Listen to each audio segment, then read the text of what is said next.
Thank you. Good afternoon, ladies and gentlemen. What a session in prospect. Two world champions against two brilliant left-handers. They are four of the ultimate break builders, so expect the sparks to fly here in the City of Steel. Welcome back to day 9. It's the big one, the Kazoo World Snooker Championship, here at the one and only Crucible Theatre.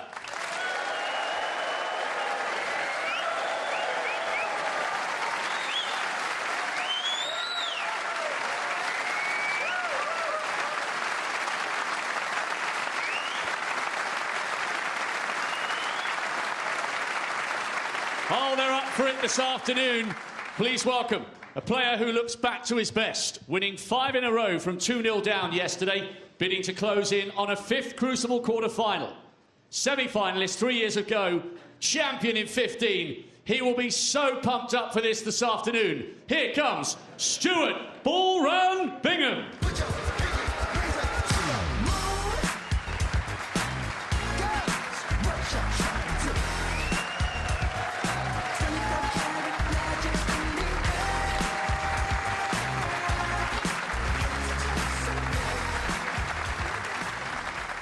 And his opponent, who started and finished the session so well yesterday in this, his 4th consecutive last 16 match at the Crucible. 6 times a ranking event finalist, and without doubt, one of the most exciting players of his generation.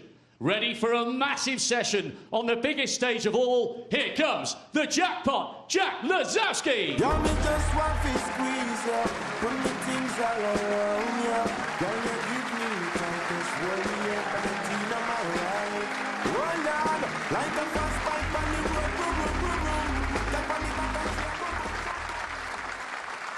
And now to one of the all-time greats, bidding to take a step closer to an 18th Crucible quarter-final. Only Hendon and O'Sullivan have made it to more. Winner of 31 ranking titles in all, the 3rd most decorated player in history, the pride of Scotland, the Wizard of Wishaw, the one and only John Higgins.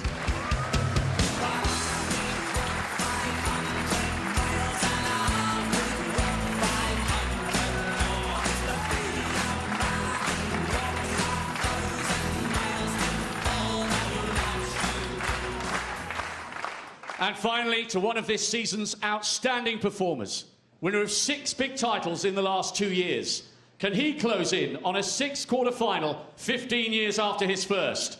A UK champion, a Masters champion, the pride of Northern Ireland. Here comes Mark the Pistol Allen. Can't stop addicted to the shindig. Chopped up, it says I'm gonna win big.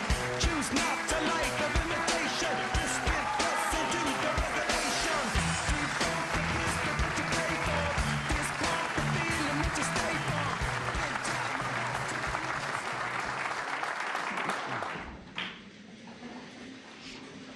Thank you, ladies and gentlemen.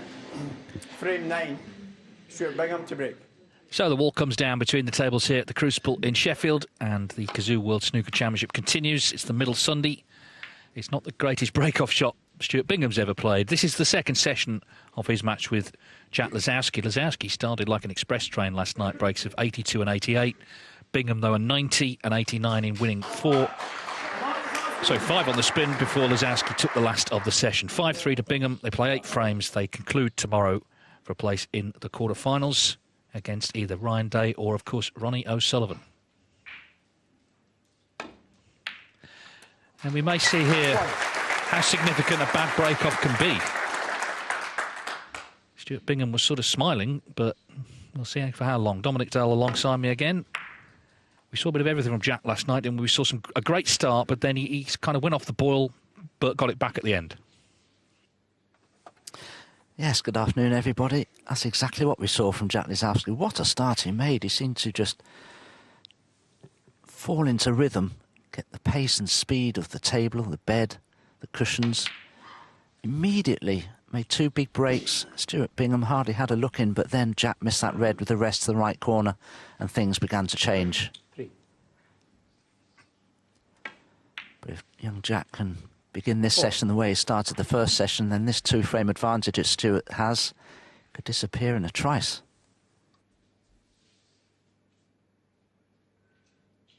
Yeah, you want to make your opponent earn their openings, and Jack was handed an initial red here. 11. Important session for him, obviously, a bit like with Sean Murphy and Steve Maguire. You know, he can't afford really to lose 5-3 again. He needs to know worse than draw it, you feel, to be in touch coming back tomorrow.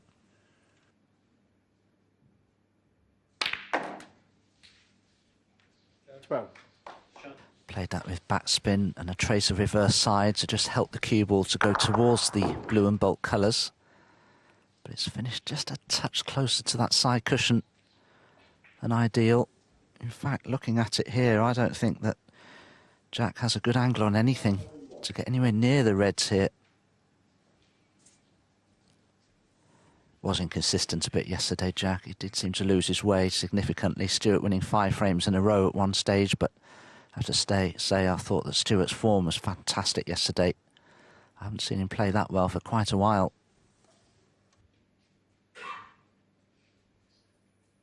You can see the breaks that have been made between the two players.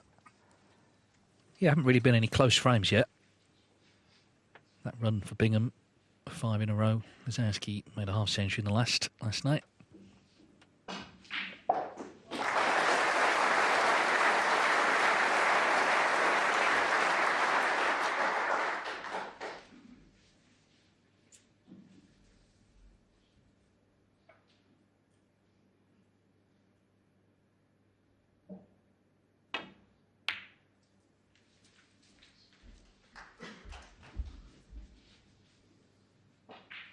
Such a pure strike of the cue ball, Jack Lisowski. Wonderful player to watch.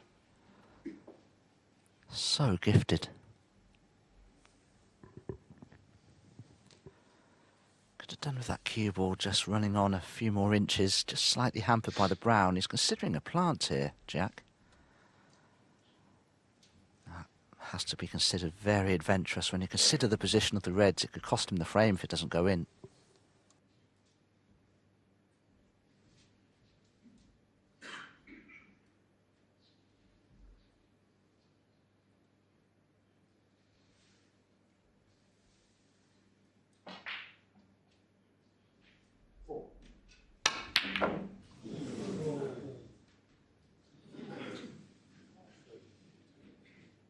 Jack Lisowski, 14. Well, that red, he was keeping an eye on. It's run to the cushion. Could easily have left it on.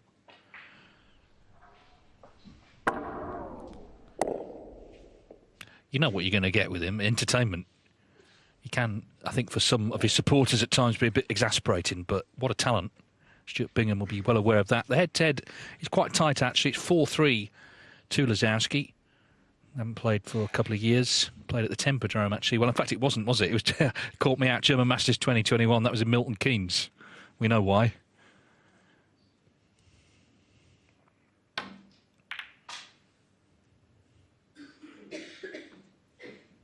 Oh, that was mistimed by Stuart completely. In the end, cue ball did well to reach bulk.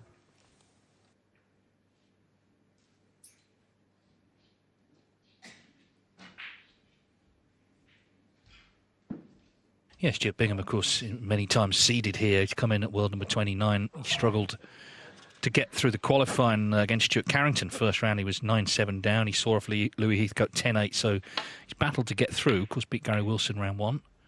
But he's a proven Crucible player. He's a world champion. You can't do any better than that, can you? Looking for a 5th quarter-final, Bingham, here in Sheffield. Jack Lisowski a second.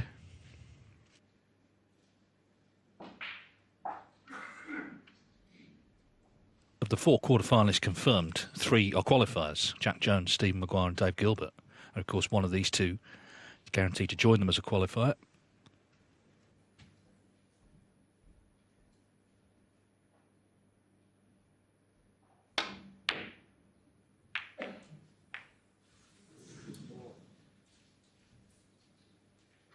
Stuart controlled the cue ball really well there. He's very unlucky that red has finished near the right corner, and if Jack just strokes this in gently, should be on the pink to the left centre. Doesn't have to play this with any great pace. He won't cannon into the red just below this one. So I don't know why he's played the cue ball there with that much pace at all.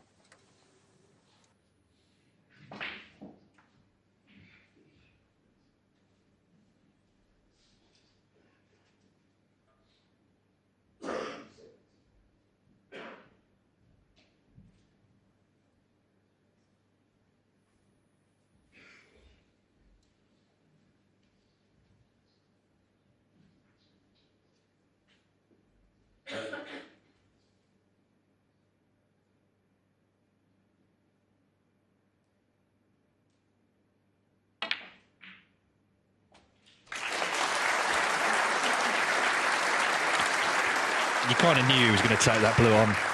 The key thing is he potted it. So second chance in the frame. He plays how he plays, and he's been very successful at it. Of course, he was in the top 16, just slipped out at 17, hence he had to qualify, but he was very impressive. He wasn't really trouble in getting through, unlike Bingham. 10-4 over Lou Hongyu, 10-3 over Matthew Stevens, twice runner-up here. 7. So the form was good coming in, and a great match with Ding, probably the match of the first round in terms of quality. They both played brilliantly, Ding included. Jack Lisowski won a terrific decider to book his place here in round 2.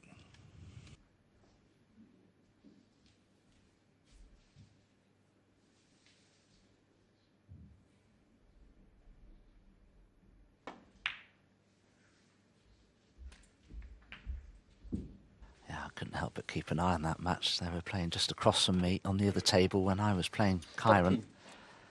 Myself, Rob Milkins and Jack, we all live quite close to each other. We've practiced together before.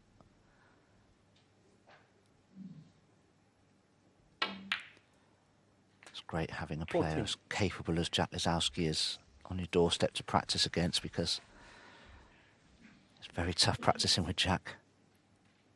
Just ahead of this World Championships, he practiced with Welshman Jackson Page. Of course, he was here at the Crucible, but suffered the same fate as I did, losing 10-1 to Ronnie O'Sullivan. Jack beat him in practice 17 frames to 4. That's how good Jack Lisowski is on the practice table. But this is a match table, and it's gone wrong again here. He's not on a colour. Just playing a delicate roll-up, or trying to. He's not got there. Wow. As I say, it's a very delicate shot there, but you've got to reach. 28. Free ball.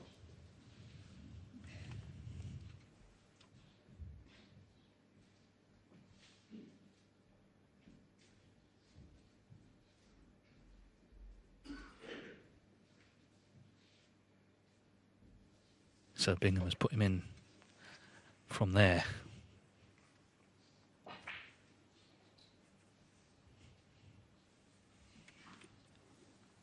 I think Jack should escape from this snooker without leaving a red on, but is this too wide? Oh, it's okay. Now a slightly thinner double kiss would have left that red on, but he just got the line about right there.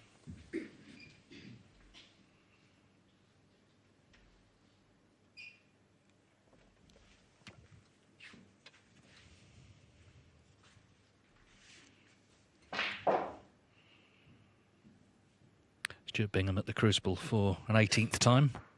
Of course, 2015 was his year. Got to the semis again in 2021, where he lost actually a 5-session match to Mark Selby. 4 sessions weren't enough to get that finished. Had to come back late at night, and Selby beat him 17-15.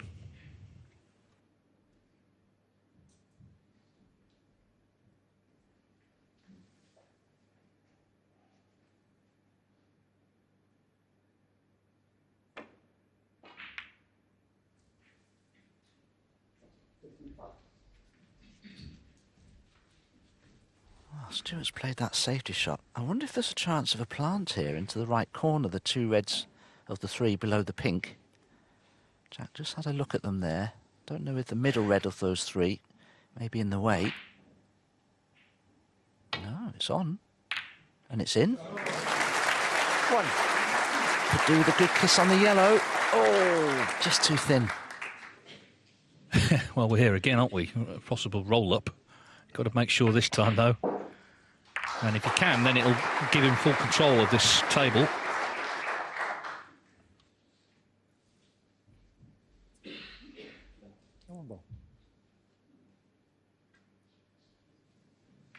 Yeah, I mean, he just made sure. You can understand why after the first time. It's a little heavy, but, you know, you couldn't afford not to get there again.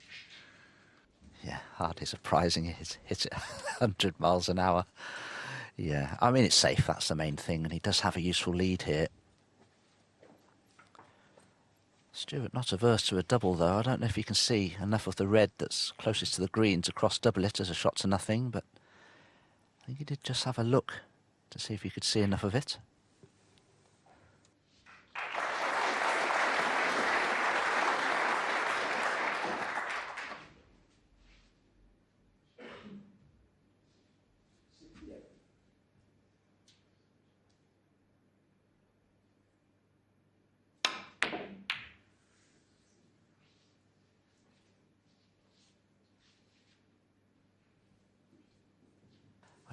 joking aside, this is a very important frame, particularly, I think, for Jack Lisowski.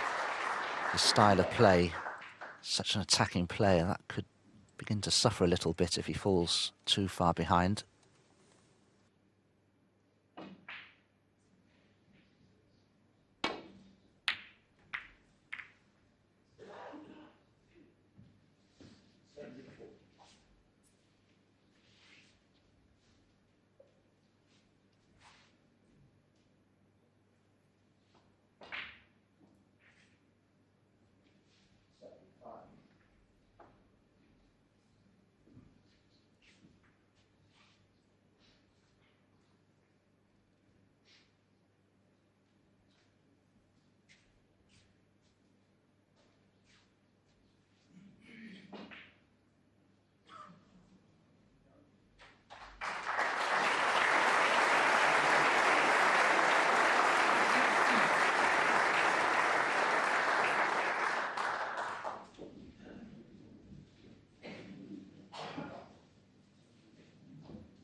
Wow. Well, they call him Lisowski, ball run. 7. He's supposed to be blessed with good luck, but that was the exact opposite. Cut the black in. I mean, good grief.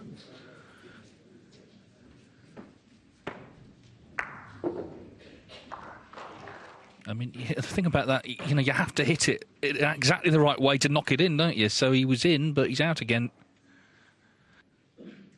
Yeah, he played the cannon on the black. He's smiling there.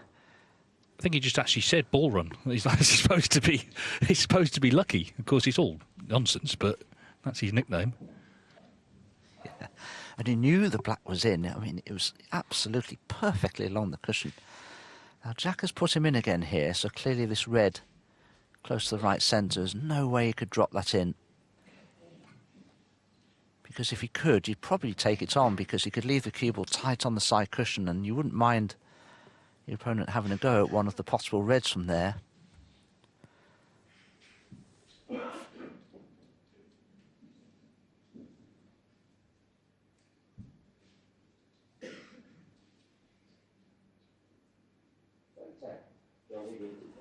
He may well play this red into the other two on the side cushion to get the cue ball back to bulk. Oh, he's got the jaw. Not sure if that was intentional or not. It's a decent cue ball, though. In fact, Jack Lisowski comes to the table with a bit of a problem here. There's certainly no easy path back to bulk.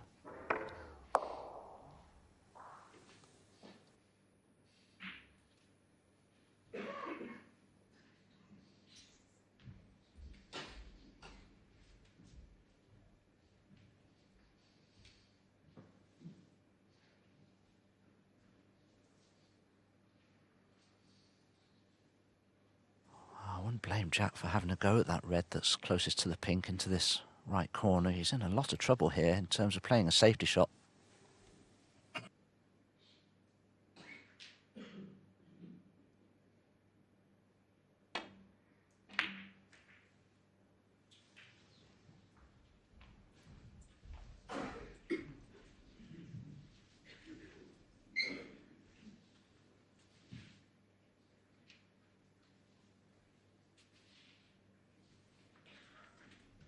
There's always a lot to consider when you're in the predicament there that Jack was in. You have to think, well, I'm 30 odd points ahead. There are two reds that are safe.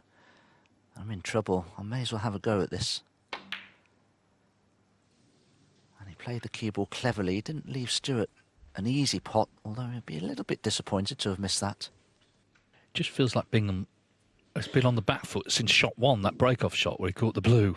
Kind of gave Lisowski the chance to get in front. And Bingham's just been unable to get back into this frame.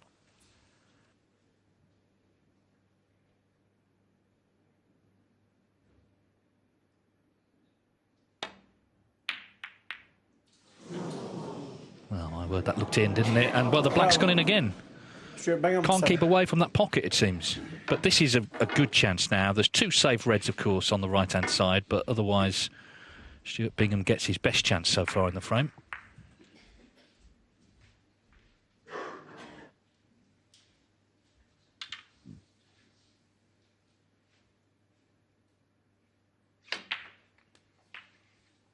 Thank you. Certainly been an eventful first frame so far, and we're barely halfway through it. Stuart came to the table 25 points behind, so we'll need both of those awkward reds. They're on that side cushion.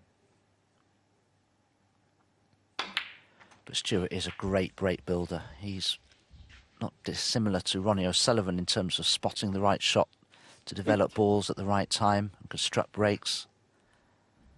By 580 career centuries.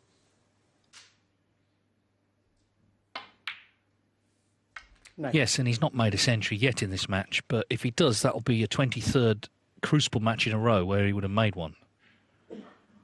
And there's only one man with a better record, Ronnie O'Sullivan, 29. So that's quite something. Obviously, a lot of those matches he didn't win, but was still making 16. big breaks in. Highest so far in this one, 90 in frame 3 last night.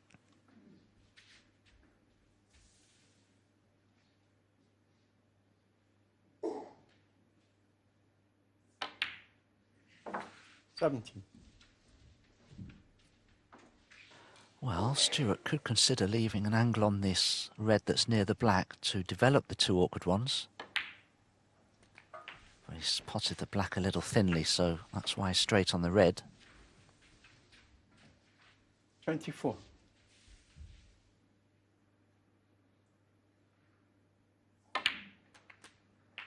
25.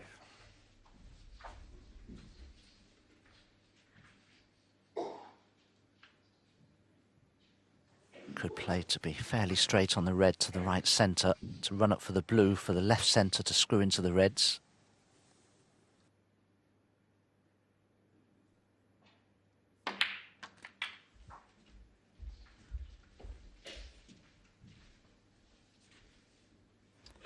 How straight is this red? Can he play for the blue into the left centre? That would be ideal.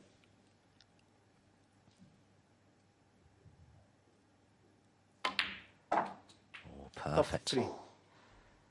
So, the key to this frame potentially will ride on the result of this attempted cannon to the two reds.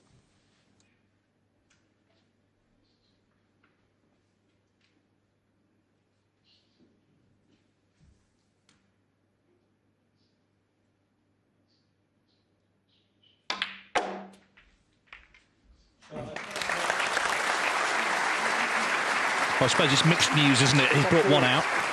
So the last red's going to be, you feel the key ball. This one's come out and he's on it nicely.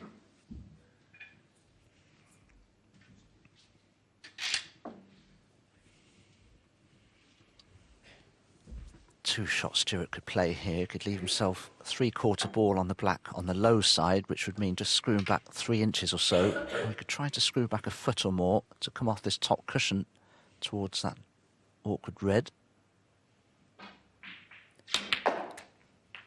Wow, completely misjudged that. 49. And that's because he's got the extension on the cue, and it's never easy to ascertain the amount of ball reaction you're going to get. And I think he can cut the pink in. It's very thin, but the green's an option as well if he wants to keep the break going.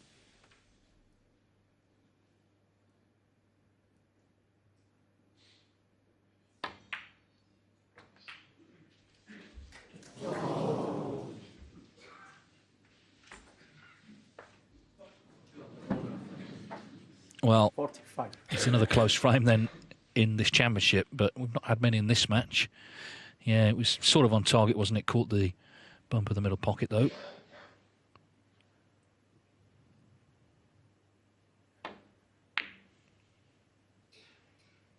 Stuart Bingham, 45.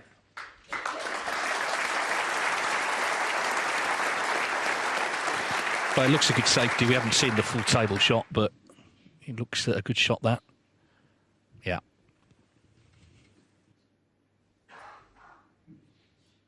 Just a bit of the red sticking out, though. Look at that.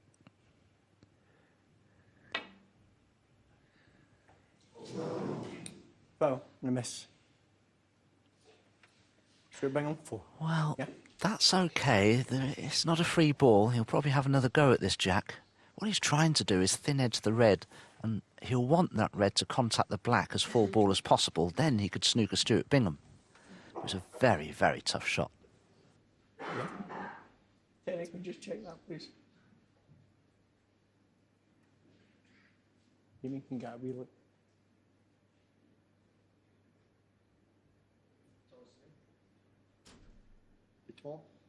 Bit more. Yep. Yep. Yeah? Better. Yeah, sure. Thanks.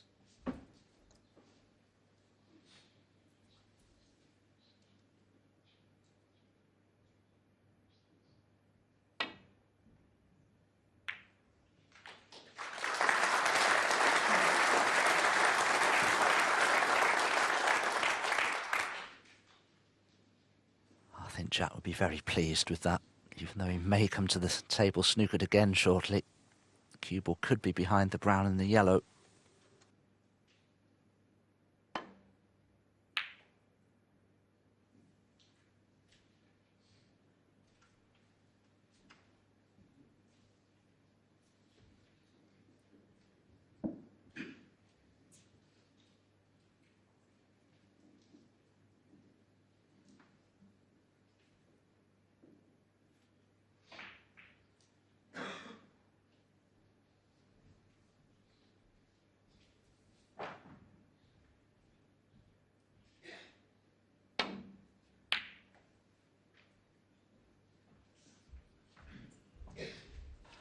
That's a really good shot from Jack Lisowski. There was a lot of side spin on the cue ball. Possibly trying to get the cue ball behind the black, but he made sure that the red reached the bulk cushion. Now Stuart's problem is, does this red cannon into the brown and the yellow? Doesn't want it to, of course.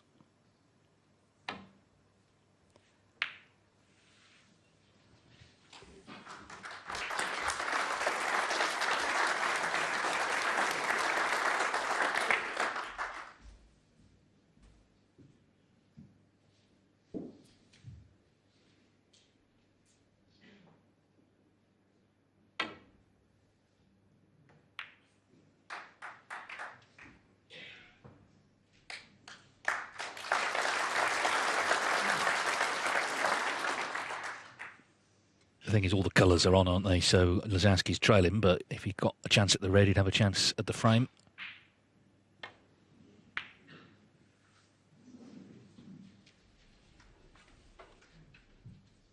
Oh, that's a mistake from Stuart. If Jack can just strike this nicely, he ought to be snookering his opponent here. Thin edge on the red, thinner the better. Doesn't want to push it towards the corner pocket. That's not the best shot from Jack. Decent cue ball, but that red shouldn't be remotely potable.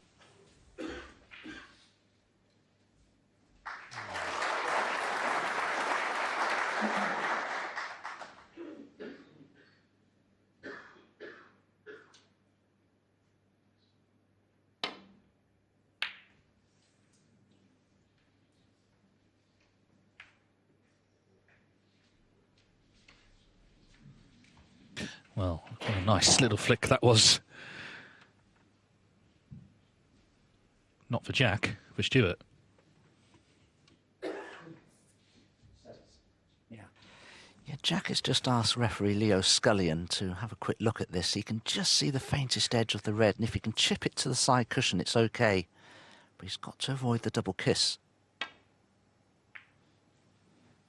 Oh, this is great if it keeps running. What a good line. That's an excellent shot.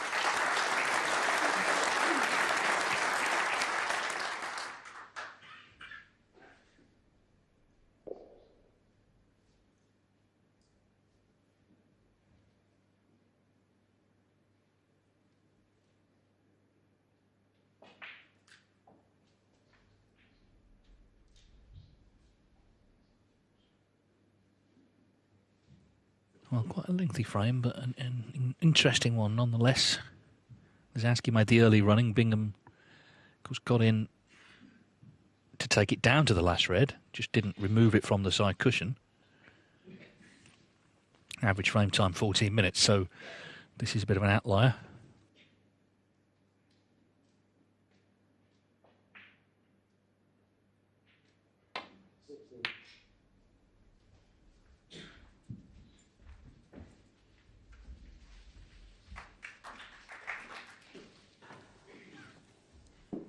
Well, it may or may not be a snooker, but it's as good as anyway. Jack's in trouble here. Stuart Bingham, a great tactical player. Jack still a little green in that area.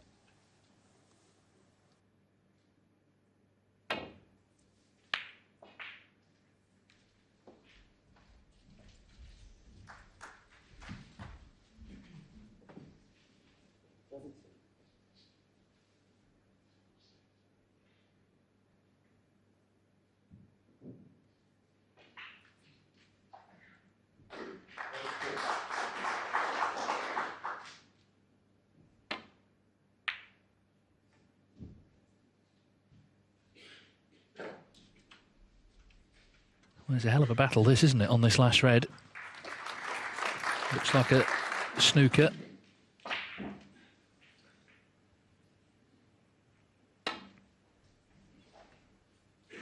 Ooh, now then. We miss.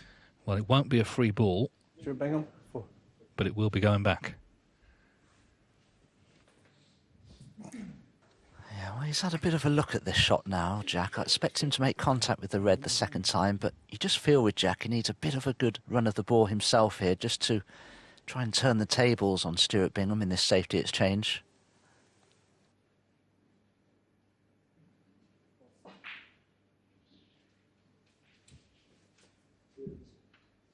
Is that Jack? Yeah, sure.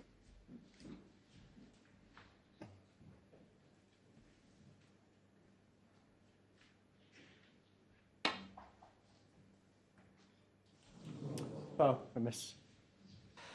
Stuart Bingham. Jack would be disappointed to have missed that a second time. You could see from that previous camera shot there, he could probably thin edge that red. Got to hit it this time. 32 behind. So if he misses it this time, he needs a snooker himself. Yeah, Derek, can you check it again?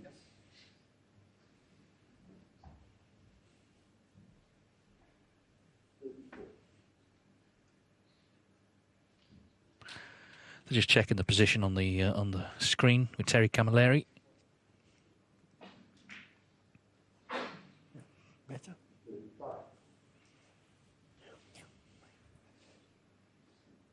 You sure? Yeah. Well, it looks there, spot on. You can see the very edge of it. Similar to that last shot you played. Yeah, thanks. Oh, that's amazing, Dave. I don't think Jack was aware he could hit this red directly. Yeah, it's back in the right place for sure. So no harm done in the end, other than the points he gave away. He's now got a full ball snooker. Funny old game. The key thing here is, as I say, there's nothing safe beyond the red. So if Lisowski were to get a shot at the red, he could still obviously clear up and win the frame.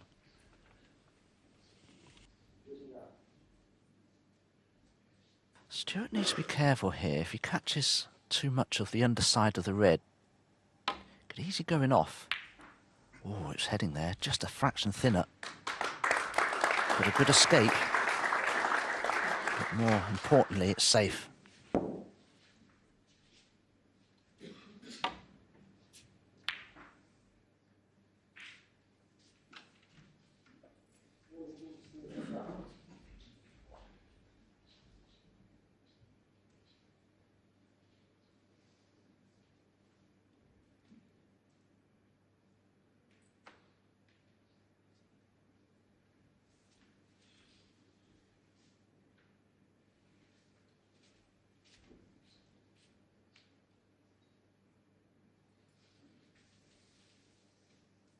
Been now 10 minutes on this red.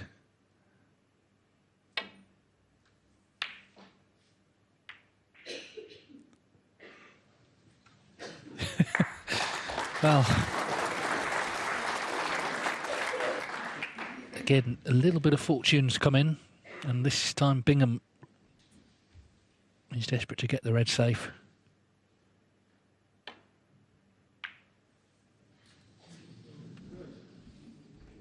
And he hasn't done that. So, after all that, Jack Lisowski does get a chance here. I mean, what must Stuart be thinking? He's bossed this safety exchange, and in the end, just pure luck from Jack Lisowski could win him the frame. That's what's great about snooker. One. Never know what's going to happen.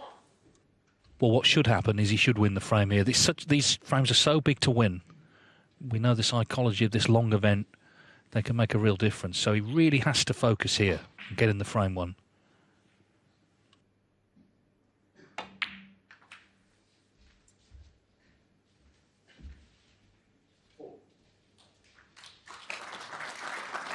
Six.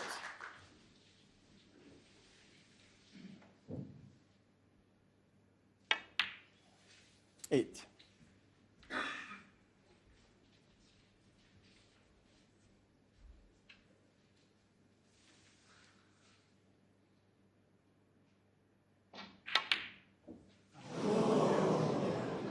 Well, Yeah, he's those switched get- hands, hasn't he? And he's missed the green. It looked unmissable, but he was playing right-handed.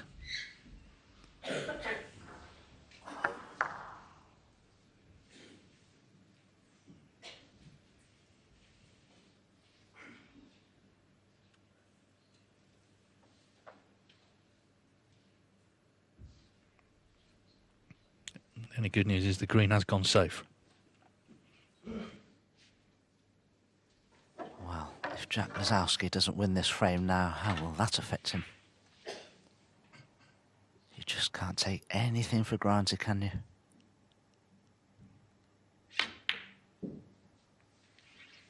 If Stuart doesn't get a snooker, he'll be disappointed. He looks to have played it well. And he has.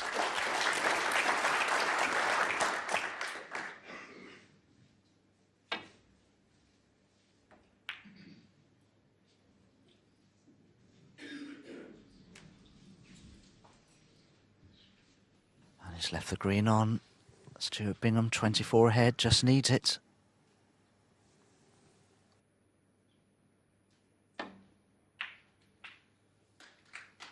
Three.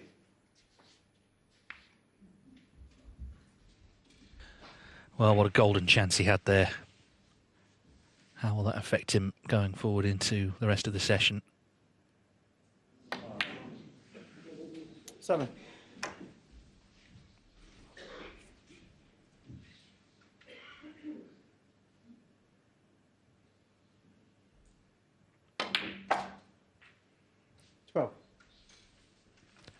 Longest frame of the match then, 35 minutes, dramatic frame. Lisowski's missed green, the key moment. Stuart Bingham, 12. Bingham delighted to have got another chance there. He extends his advantage to 6-3.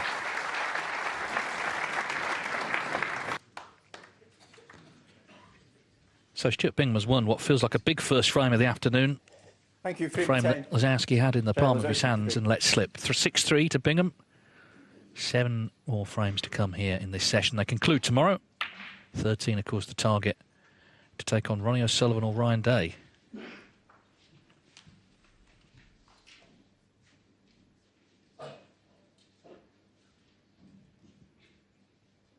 Well, once again, a long red has been left from the break-off shot, but Stuart will need to be careful about that red that's to the left of the blue.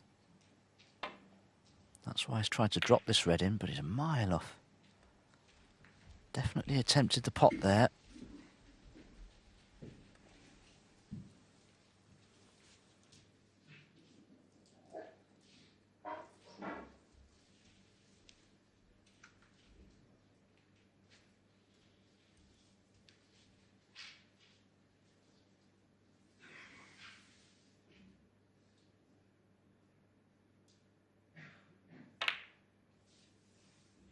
One. Oh, that's an extraordinary pot from Jack Lisowski. But there wasn't much pressure on it because he knew the cue ball would be in a safe place, but that's not going to be the case here with the black. There'll be pressure on this. It needs to go in.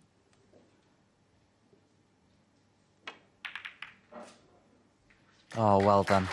Beautifully controlled again. What a pot this was. I mean, there's hardly any of the pockets showing there. That has to be one of the best middle pocket pots I've seen so far in this championships.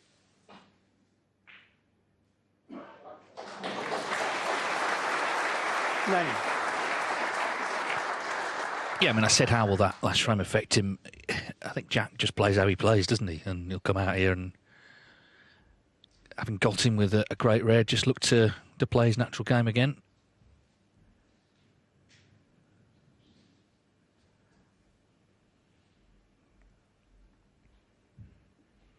I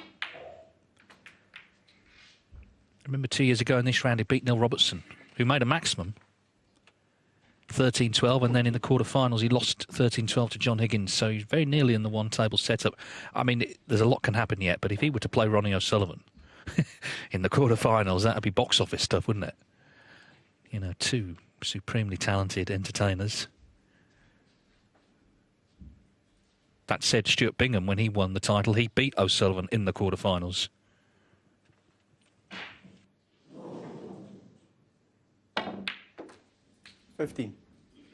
I'd love to see that matchup in a way, because Jack is a mirror image of Ronnie O'Sullivan from a technical point of view, and the way he strikes the ball is almost identical.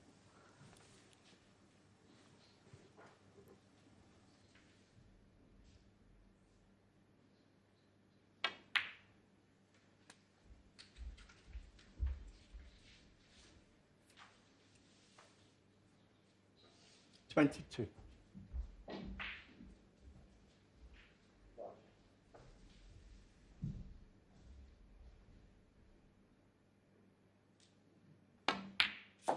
$23.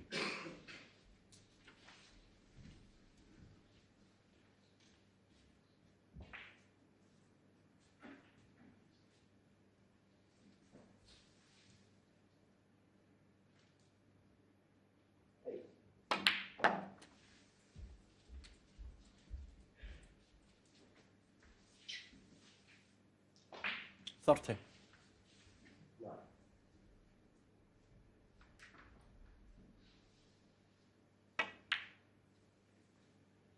$31.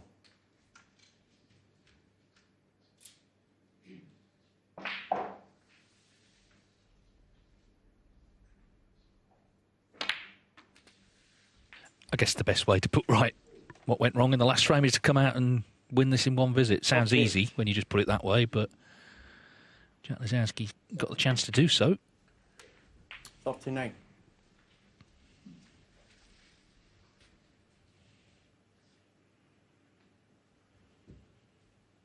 I think watching him, if you're a fan, it's probably a bit like watching Jimmy White back in the day. You know, he plays a quite beautiful game, but every now and again the wheels come off. Oh, you're absolutely right, Dave. Jack, frightens you to death. He's a good friend of mine. I really would love to see him lift his first ranking event title. I mean, he's more than capable of it. I sometimes wonder with Jack whether he lacks a bit of killer instinct. I mean, when he was in his teens, he had a rather debilitating illness, Hodgkin's lymphoma, and I just wonder whether that's, that different outlook on life that I feel he must have, is the result of him perhaps not having the same killer instinct as some other players. I mean, Sean Murphy sometimes, I think, enjoys it rather than has real killer instincts, but it's just an observation in Jack. You'll never hear me criticise him for not having killer instinct. It's just how he is.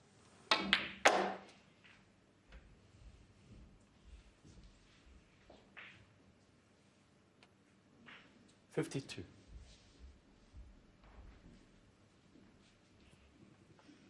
Well, he's looking at trying to make a plan,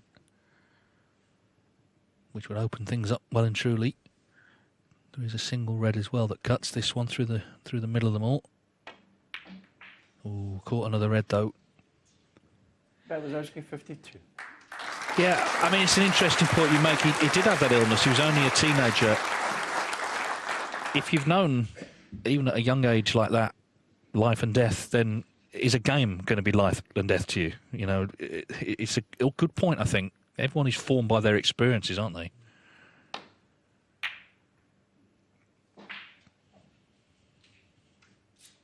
When you get out there, and the great champions have done this, it's almost like you flick a switch. You've got to be nasty, you've got to be single-minded, selfish, all those things.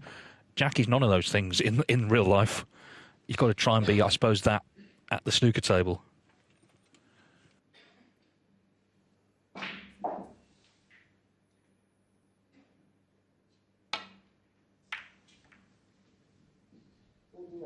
was interesting between frames. Both these players having a good old chin wag, weren't they? I wonder what Stephen Hendry would have thought of that, because Stephen Hendry wouldn't say 2 words to you, really, unless it was hello and goodbye.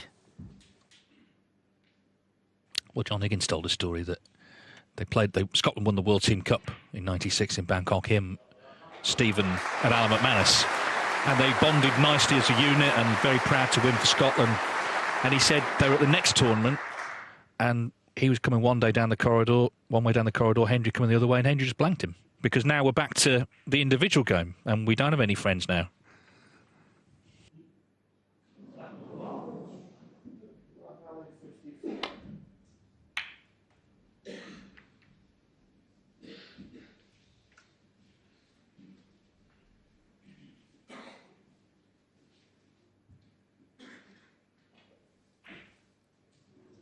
Well, this red may be potable. The one above the pink, I was thinking, could have been played as a shot to nothing. Well, this could be a free ball if it slides off the cushion towards the yellow. It is. Free ball.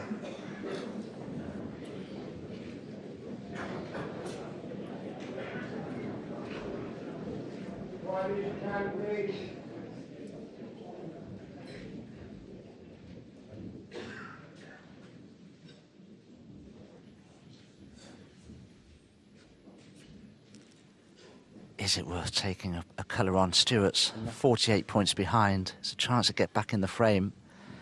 So he's weighed up the odds. He's thinking, well, this is going to be really difficult to escape from. I think Jack could leave me an easier pot on, so I'll put him in again.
Jack can play this around the angles in behind the yellow.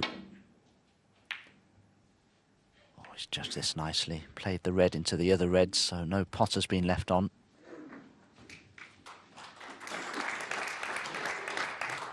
Well, oddly enough, there is a pot on for Stuart. It's a thin one, but he can find a gap between the reds and the black.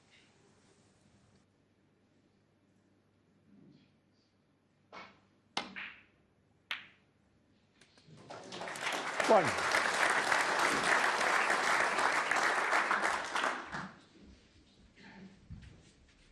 And you can see how confidently he played it. Left the cue ball well short of the baulk line. But I don't think there was anything wrong with the shot that Jack Lisowski played. He played it well. It's just a little unfortunate to have left that. Four. It's good to see Stuart Bingham playing well again. He's had a poor run of it this season. Ooh, well, not as bad a run as that fly had. But anyway, yeah, I mean, coming into the World Qualifying, he hadn't won a match in a ranking event this year in terms of the calendar year. He didn't qualify for Wales. He didn't qualify for the World Open. He hadn't qualified for the German Masters, so he wasn't there. So he was light on snooker. He actually went to China, didn't he, to play 8-ball pool, just kind of for something to do, try and win some money. He loves playing. But this is his sport, and very nearly didn't get here. He was 9-7 down to Stuart Carrington in his first qualifying match. He's missed that meantime. by some distance, Bingham. actually. But yeah, he beat Gary Wilson, who's been one of the players of the season, of course, winning 2 ranking titles. So Crucible has kind of inspired him again, but a bit bemused by that one.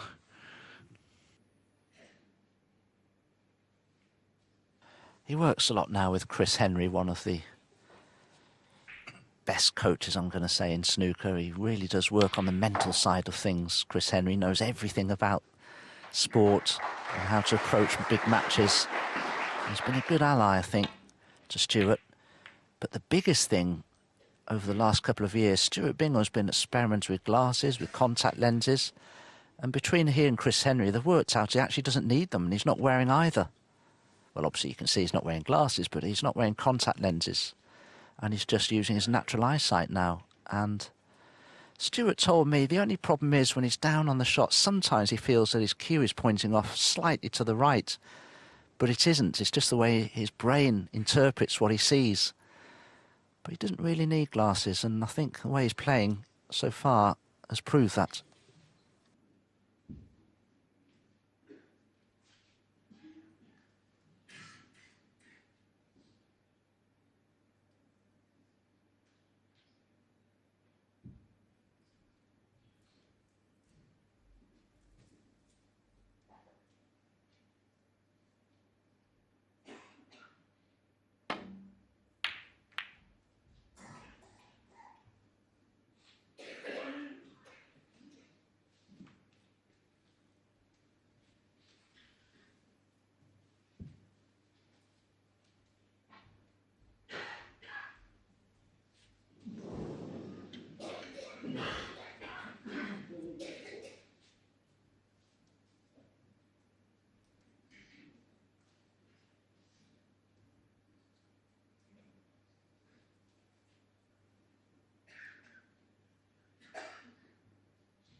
Jack's played a decent safety there. Just a little unlucky that red just kept travelling on, and Stuart can cut it in.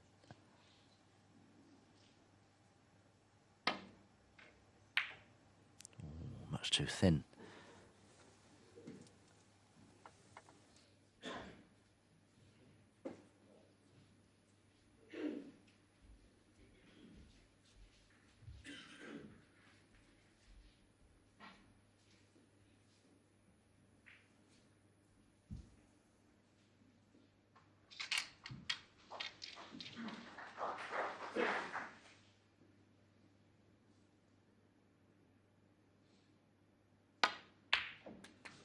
One.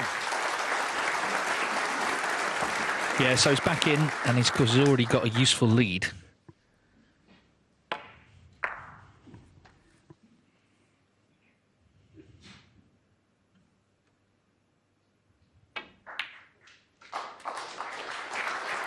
Definitely come into the tournament feeling good. He was saying that he sort of almost took a gap year. His heart wasn't in snooker. There were other things going on. His results haven't been great, but he put in a lot of work for this World Championship. Judd Trump said, you know, he went down to practice with him. He said he knew he would qualify the way he was playing. Nine. And he brought that form on, of course, in the match with Ding. But this was the green, wasn't it, in the last frame? Playing it right-handed.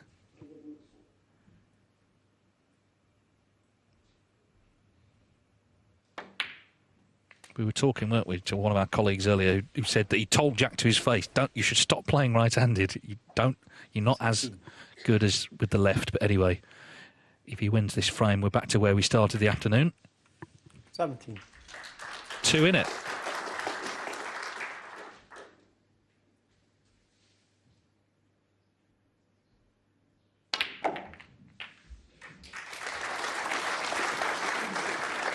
Both good guys, I think, and great to watch. Stuart Bingham at his best, a very heavy scorer. He's had 9 maximums after all.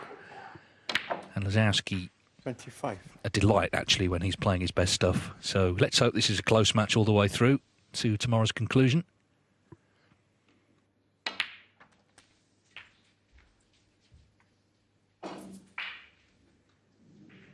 32. 33.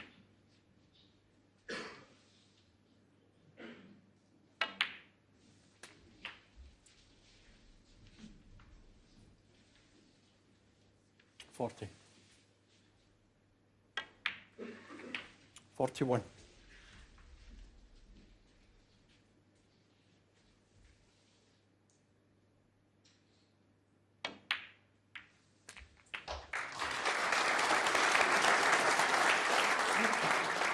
48. 49.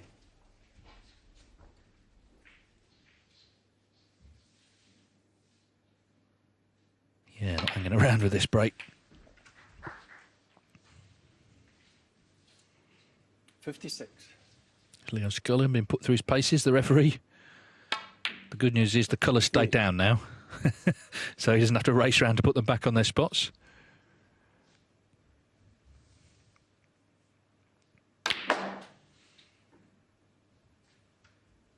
One.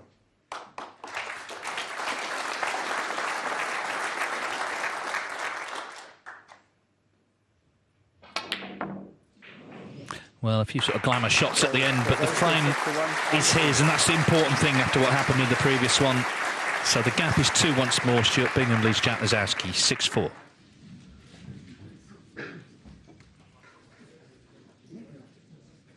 Thank you. Frame 11. Stuart Bingham to break.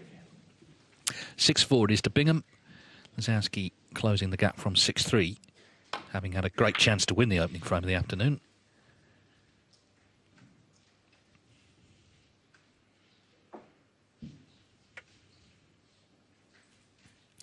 It's interesting, the players who've had poor seasons thriving in this event, Jack Jones, Dave Gilbert, Stephen Maguire, now these two, you know, they've all been kind of quiet, haven't they? But have found something at the end of the season when it really matters. On the other hand, we've got Ronnie O'Sullivan and Judd Trump, who have been far from quiet this season. Mark Allen as well, of course, multi-winner. Yeah, I think another player that's been struggling by his own lofty standards this season, Kyron Wilson. And he's looking in great shape.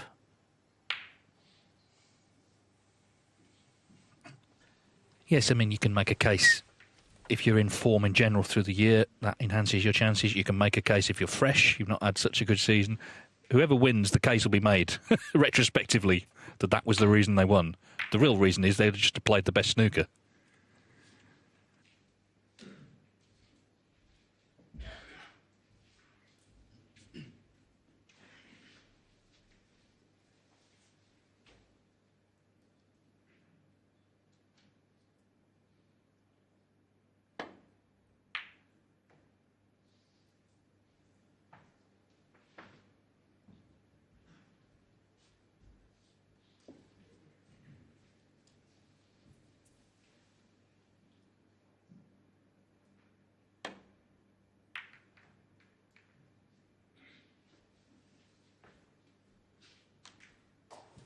Jack has played that perfectly, hiding the left-hand side of the table with the yellow because he knew the blue and pink were hiding the right-hand side. So Stuart Bingham coming to the table, snookered. Well, you can hit reds to the left of the pink, but that's no good at all.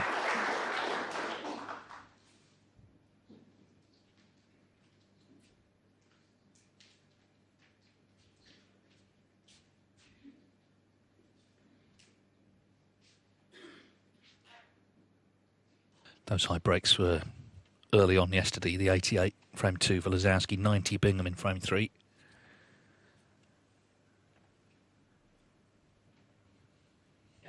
Not really much to choose in any of the stats.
Yeah, super shot from Stuart.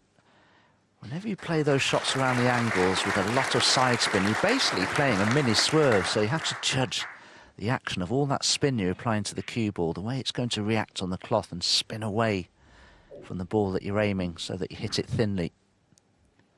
It takes a lot of knowledge, a lot of judgment.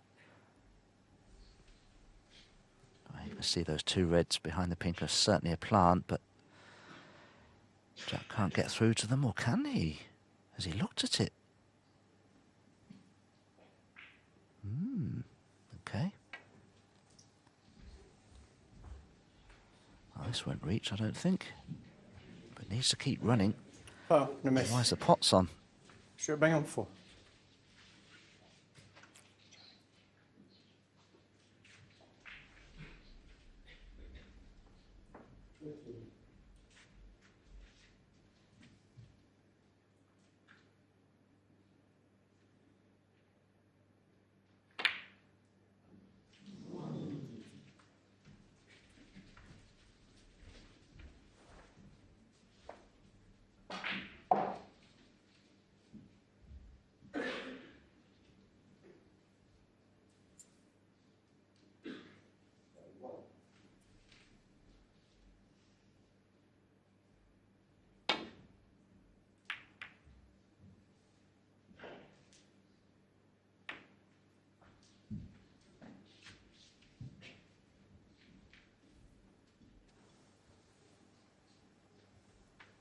No potable red on for Stuart, but a chance again to get the cue ball in behind the brown. You'll see that plant. Stuart's looking at them now.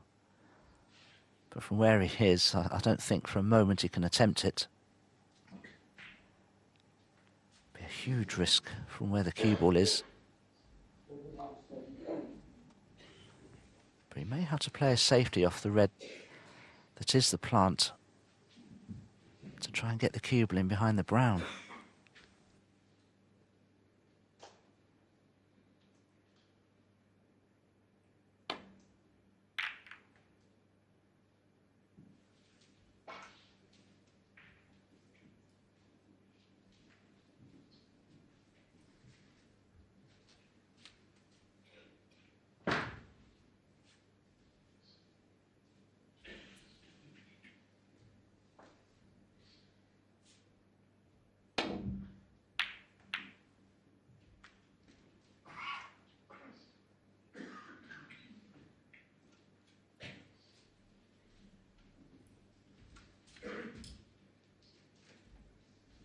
Stuart can cut this red into the left corner.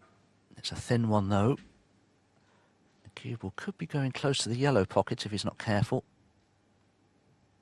Oh my goodness. Stunned it in. Wow, that's a mistake from Stuart. Tried to stun it around the angles instead of float it in.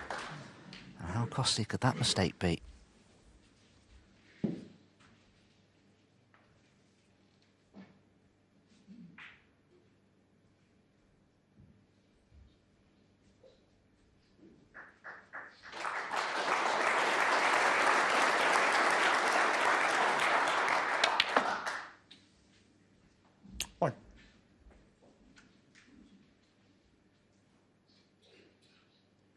Well, that missed green feels like a long time ago, doesn't it, frame one? It doesn't seem to have affected Lisowski at all, actually. Obviously, winning the last frame was the big help in that. But, my word. Lisowski won. The thing about that is Bingham sat down looking thoroughly fed up, and that's about 30 seconds ago. He's out of his seat again. It's just a question, though. All these reds may be covering one another. But that was a big mistake.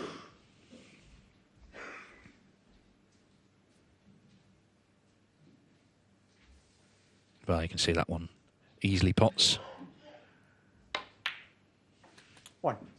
Well, we know what a terrific break builder he is, and this is a good chance for Bingham. The reds have all been opened up in that last shot.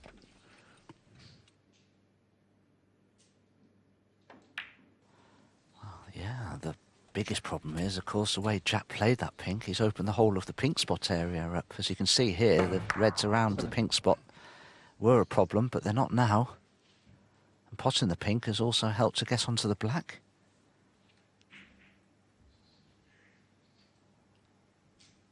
Well, Oh, Stuart's such a great break builder.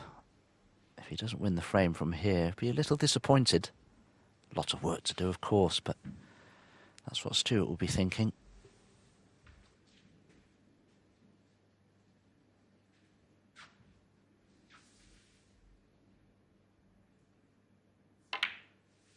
Eight.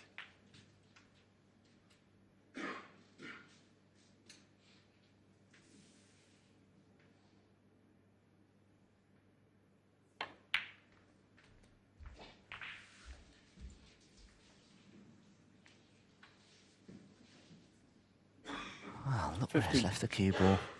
I can only assume Stuart expected a much quicker bounce than he received from that side cushion. Did seem to be check side on the cue ball. It didn't seem to come off too quickly. And now he's in no man's land.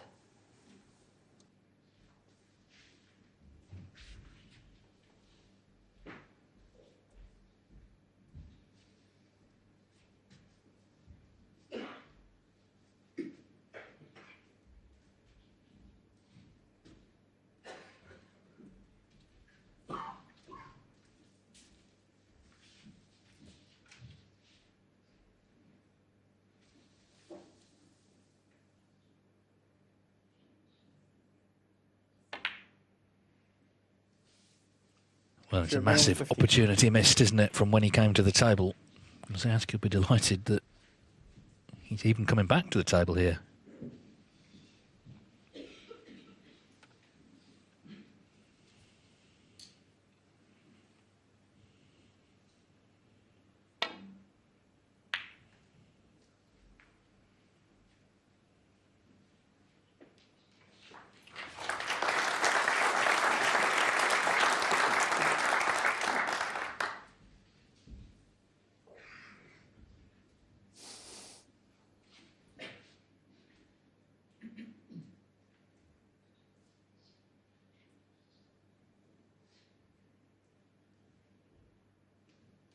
Stuart doesn't have an easy return to bulk here at all. And it's always a little unnerving for a player when there's a red that's not far away from bulk that you could easily leave onto a centre pocket somewhere. He's going to have to be very precise with this.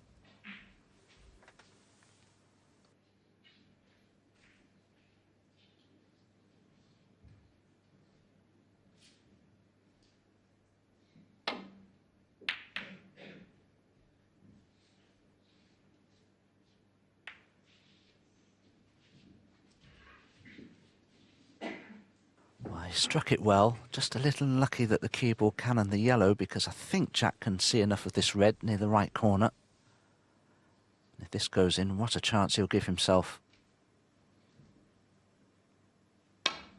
No problem. Hardball kiss on the blue. Well, have a look at the replay. It was nicely struck by Jack. But what's he on? May have to be the yellow.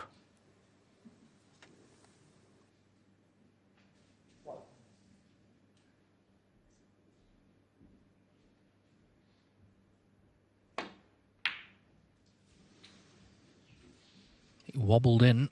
His eyes on the cue ball. Is he on this red?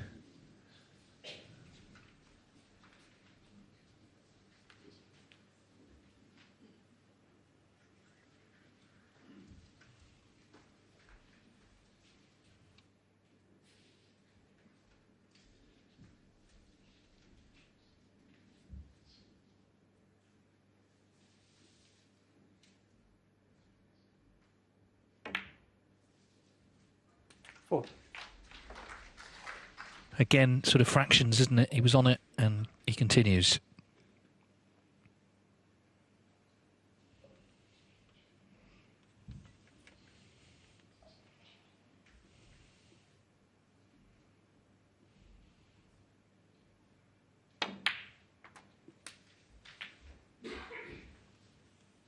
That was a better pot than it looked. It's never easy when you're trying to pot a ball past one that's near the pocket itself. It's easy for your eyes to be drawn towards, in that case, the red that's near that right corner, and you can take your eye off the pot. 12. 4-ball cannon on the blue won't be a bad thing. It's left him nice on the brown. It's important, isn't it, for Jack to make the most of this opportunity. Still 2 frames behind, a chance to just be 1 frame behind. And he'll feel like he's begun this afternoon well.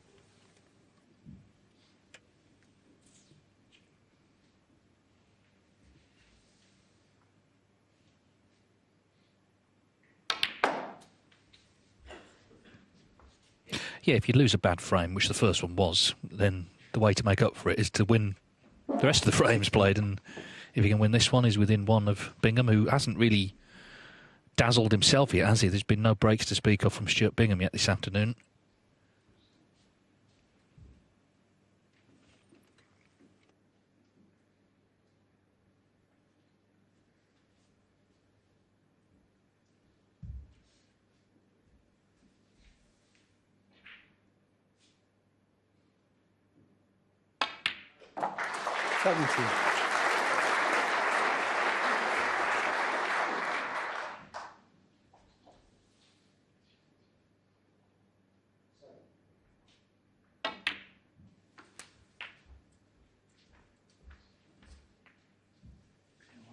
Yeah. 23. Didn't sound the best of contacts, that. But I think Jack could have played it better anyway, but he's still on this red, it seems, to the right corner. But he'll be cannoning the red next to it, so we'll have to judge that well.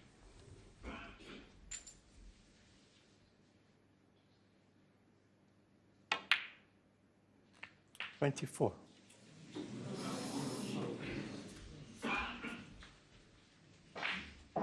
What a horrible game it is at times. Look at that, a red getting in the way.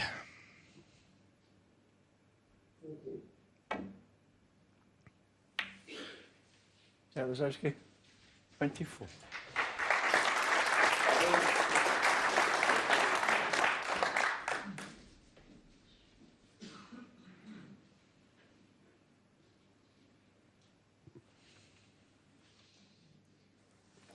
And you could clearly see there that Stuart can get between the brown and the blue to attempt this red to the corner pocket. It wasn't a good safety from Jack.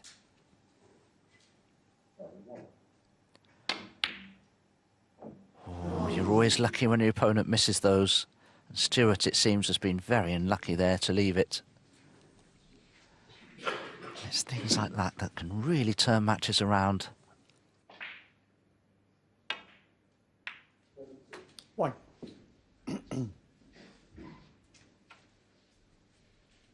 Yeah, as I say, Bingham has not really got going yet this afternoon. Hasn't found much in the way of fluency. Really, right from the first shot today, he broke off, hit the blue. And that gave Lisowski the chance to build a lead in frame 1. Of course, he didn't ultimately win the frame. 7. But growing in confidence now every chance he gets in this match.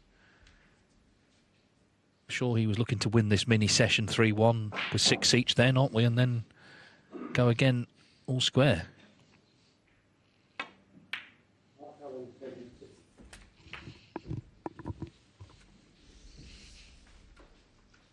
$13.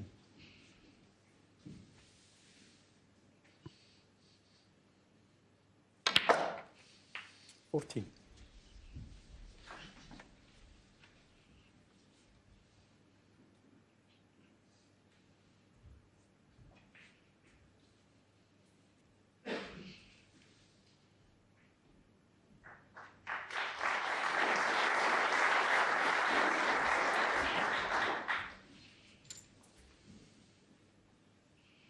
$21.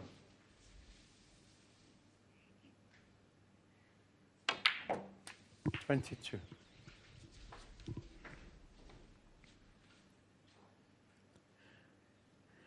Yeah, we saw him looking at the scores. 35 the lead with this black, so another red and a black. He still needs one of the 2 reds on the left-hand side. Bingham would be able to tie with another red and black here. 29. Yeah, he's played that cannon so well, though. If he just drops a red in, runs through maybe 6 inches or so, he could pop the black, come off the top cushion and just cannon the top red of those 2. That's what he'd be looking to do. He's thinking of running through into the reds now, but it's a chance, actually. If he can just make contact full ball with the top red of those two together, it would work out well, and he'd be nicely on the black. But it's got to be played well. Is it worth the risk?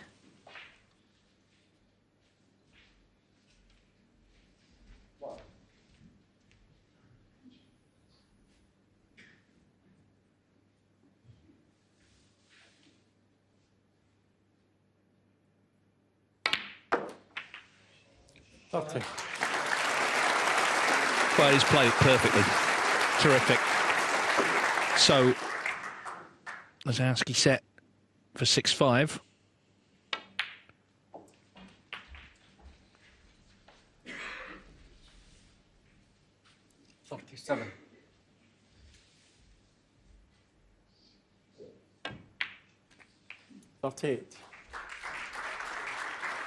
And Bingham yet to really get going. He stole the first frame of the afternoon, but not made that much impact on the next two.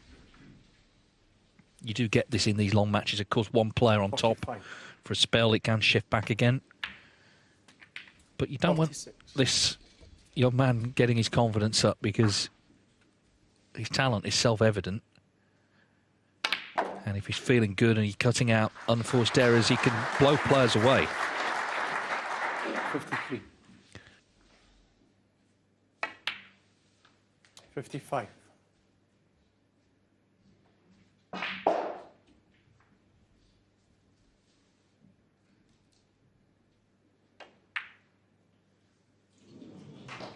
A less important green than the one he missed in frame 9. So Jack Lisowski's done well since then. He's won the next two, and Stuart Bingham's lead is reduced to 6-5. It'll be mid-session interval after this frame. Will they be all square?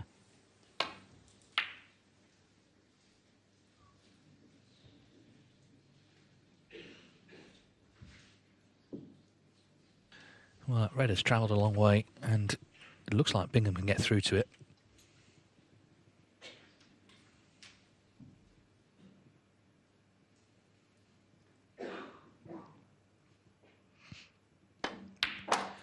We don't see that Mark Williams break-off shot anymore into the back of them, but you can kind of, looking back, understand it in a lot of ways, because he seems to go wrong so often, the break-off. Bingham, the first frame, caught the blue. Lisowski in this frame sent a red a long way down the table.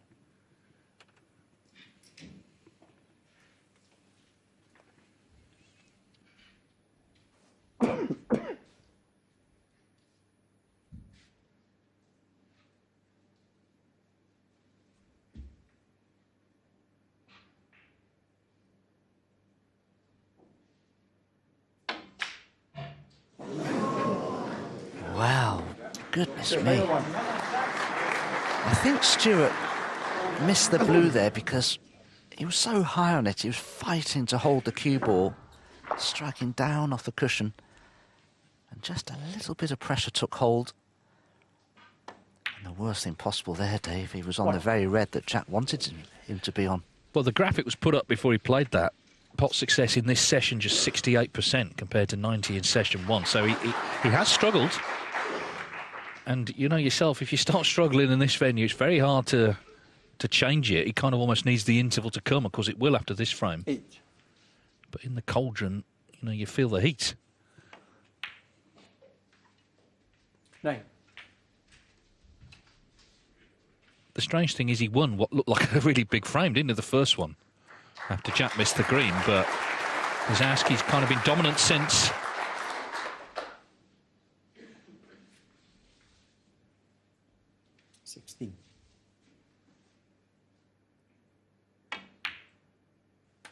$17.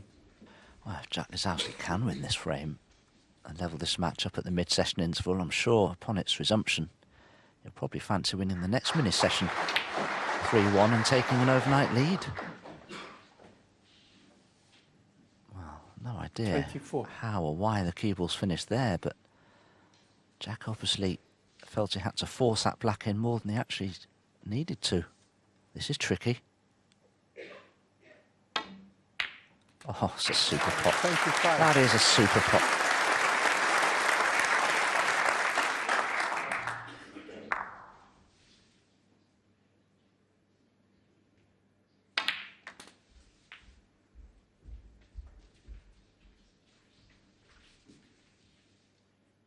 $32.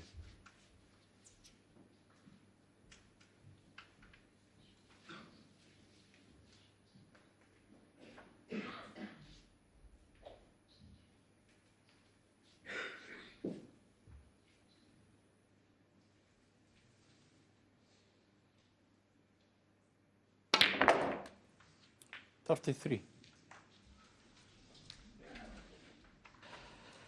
Forcing the cue ball through the reds. Jack wouldn't have had much of an idea where the cue ball's going to finish, but this black's on, but it's tricky.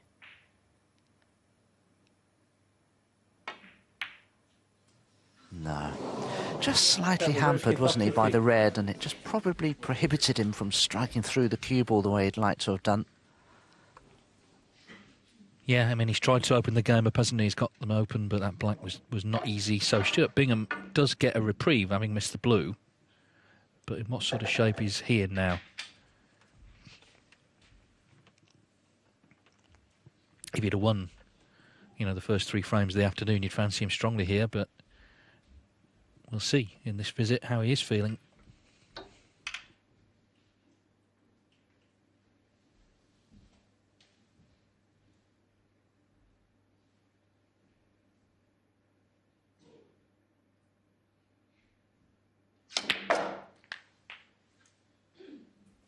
Well, already I can see that Stuart would need that very tricky red there near the right side cushion. And the one that's nearest that left centre won't be too straightforward to get onto either. So do well to win the frame from here.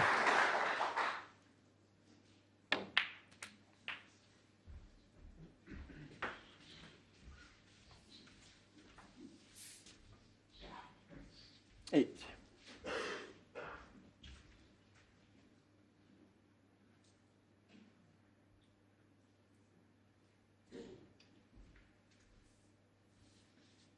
Stuart wanted to be straighter on this red. He may attempt a delicate cannon here on the red just above this one that he's taking on to leave himself on the pink to the right centre, but it's a delicate shot this if he plays it.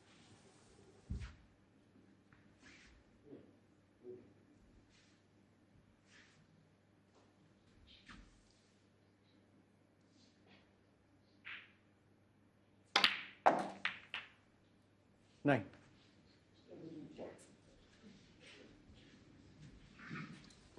He looked at playing it initially, but I think the problem was the red he'd have cannoned into could have snookered the pink anyway. So he tried to screw off them, and it hasn't worked out, as you can see. In fact, I'll be surprised if he attempts a colour here.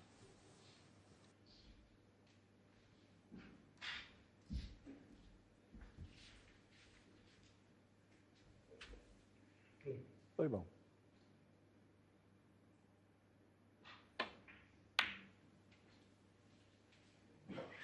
Stuart Bingham, 9.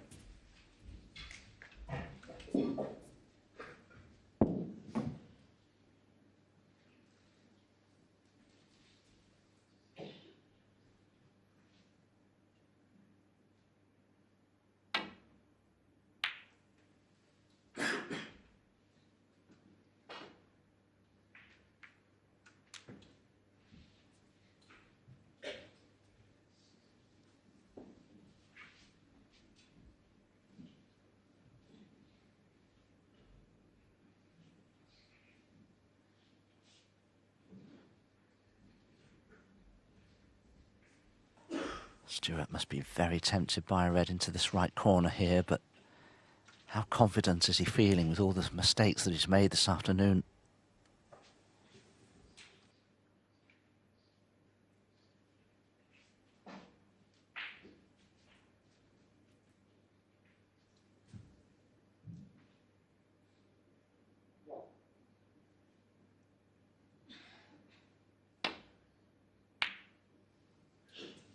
Well, again, that stat didn't suggest good things there. Good result. Holds his hand up. that's the thing. He sort of hit it so bad. He's got a snooker. I mean, obviously playing on the black.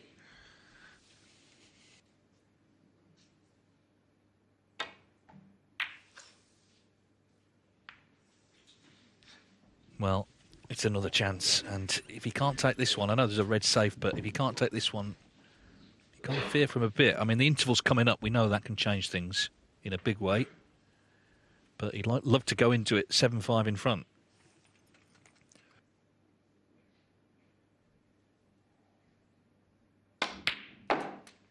One. I think Stuart missed a trick there. I think if he'd have landed low on the blue, he could have brought that awkward red into play and still been on the other one to the left centre. But he's looking at the scores now and he's probably realising that he didn't need to screw back as far as he has done. He may still be able to play the cannon. He could. He's OK. Big chance then to 6. re-establish a 2-frame lead, and I think if he did, he would be delighted because he hasn't played his best in this mini session, but it is a definite opportunity here.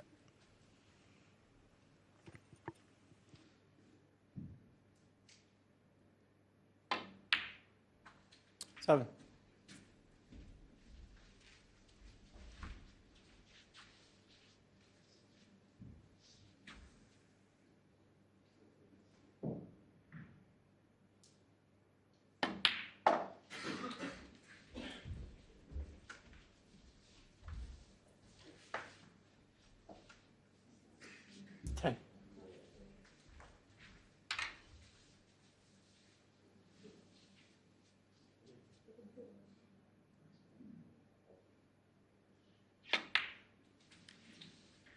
Thank you.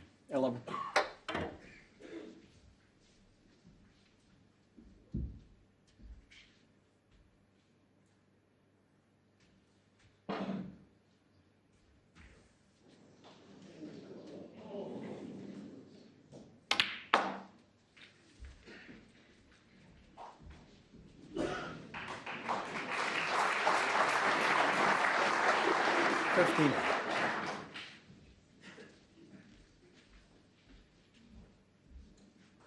The red that's just to the right of the cue ball is the only slightly awkward ball to get nicely on. But I'm sure Jack feels this frame is slipping away. 16.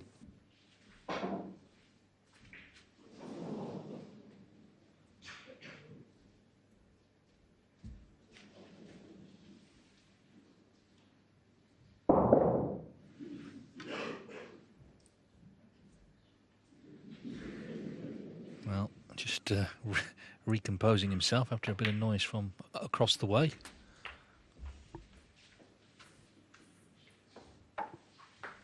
It was always his dream to play at the Crucible. He got a book when he was young, just starting playing snooker, and he had the picture of the two tables and 4 players standing, having their pictures taken with the referees, and he looked at that, he thought, I want to be part of that one day. Well, not only is he part of it, he's won the tournament.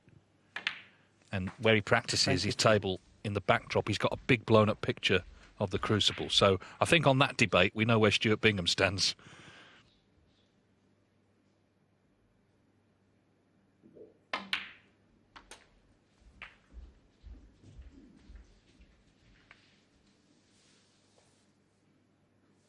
$29.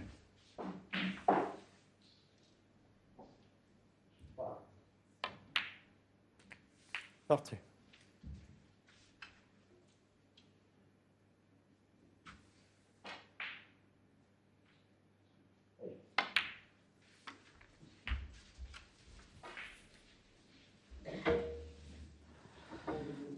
He's rather straight on this red as Jack looks on.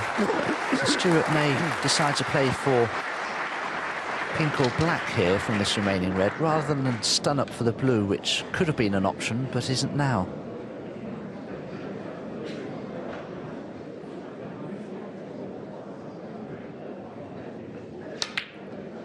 Ah, well, there you go, you see. He decided to screw back for the blue instead of stun off the side cushion, which is a shot he could have left himself from the pink. But he overscrewed it, had to play it with the rest, but still decided to play for the blue. And he's cued right across this. Well, the first frame, of course, of the afternoon was a red ball battle, and this is another one. Bingham won that one, but he's had sundry chances already to have won this frame. He's only 13 in front.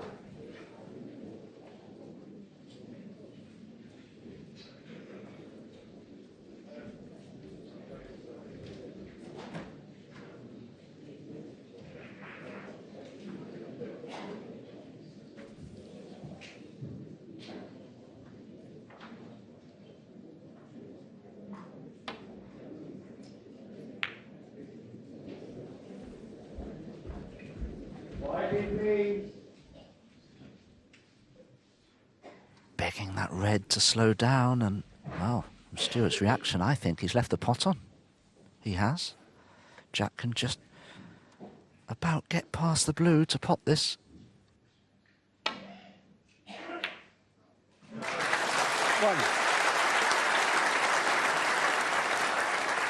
Well, he won the battle on the last red in the first frame, but he didn't win the frame, did he? He missed the green. So what a golden chance again for Lisowski to level the match here.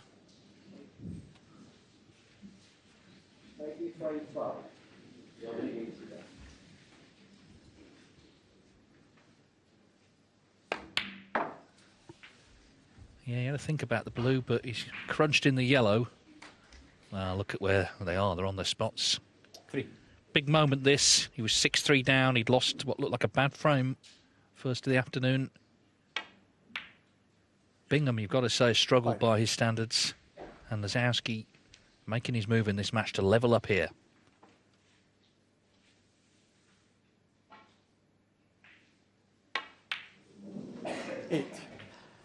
He smiled when Jack potted the red. He landed straight on the blue. He was shaping up to play it again right-handed, but thought better of it. 1 point behind, just this blue and pink required, and he's perfectly on the blue. Should be a formality. Bingham needs the interval, doesn't he, to just get himself together, use his experience. Lisowski's recovered well from losing the opening frame the way he did, that green right-handed. This is frame ball for 6 each. So we're all square. A fascinating mini session. Stuart Bingham looking back with disappointment at some of the errors he made. It's 6 apiece, and the match resumes in 15 minutes.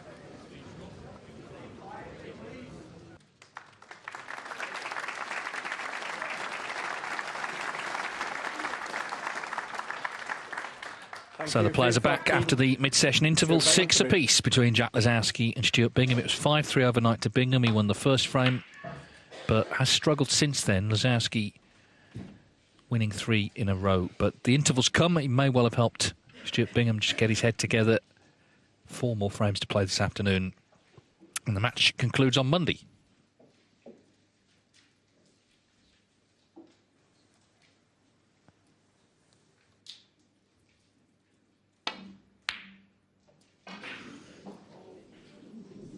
Jack be pleased that that cue ball didn't find the pocket with that red going back into bulk. Just wonder if Stuart Bingham would have remained in his dressing room during the mid-session interval, or whether or not he'd have head to the practice table just to work on a few things with his game that you may be feeling aren't functioning properly.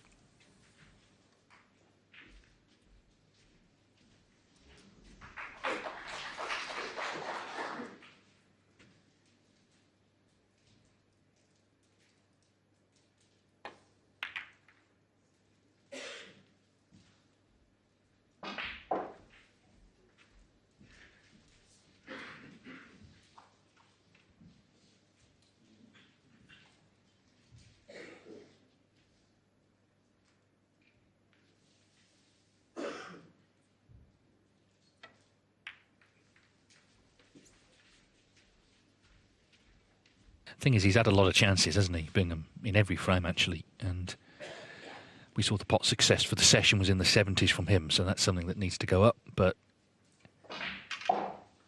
he's lost 3 frames in a row. It's still level. He can still get out of this session in front. Well, that rest is falling into the middle pocket, meantime.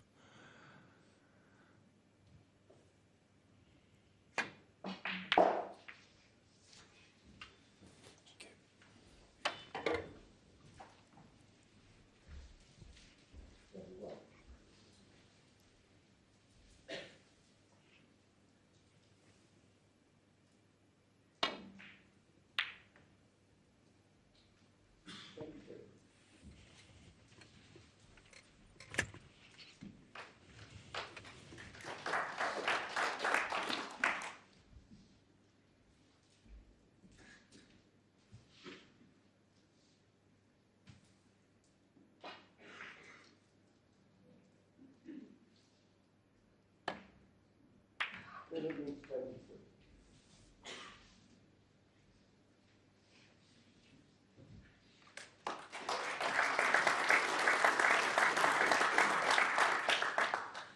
safety from Stuart Bingham, but as you can see, Jack can still get through to this red. But from being so close to the baulk cushion, wasn't able to strike the cue ball the way intended. On the face of it, it looks safe, but I wonder if there's a half chance of a 3-ball plant. In fact, to the left and the right of the pink, there are 2 potential 3-ball plants that Stuart could attempt.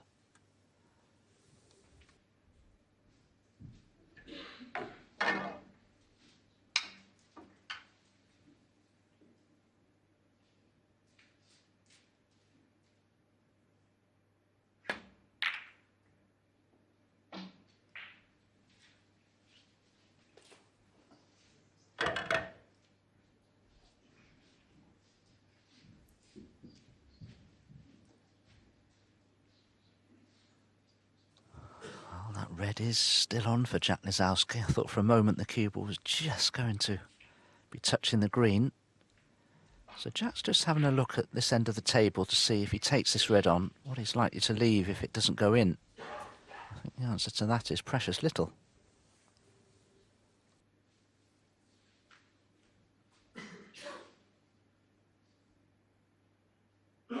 Well, 3 out of 4 is good going from distance, just wiping his cue down.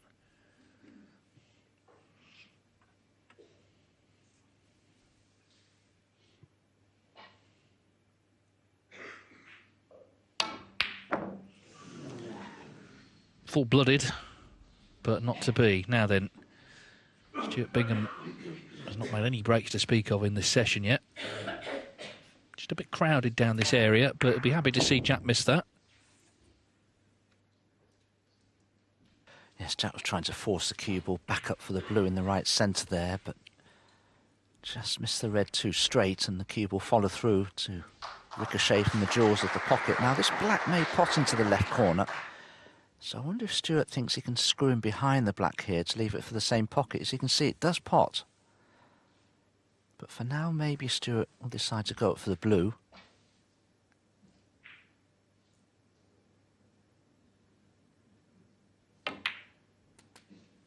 One. Didn't really matter on this occasion whether it was high or low on the blue with that red near baulk.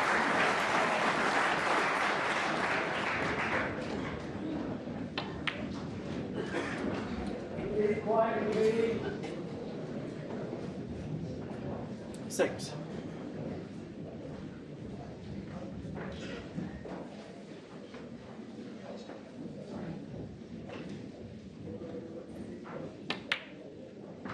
Seven.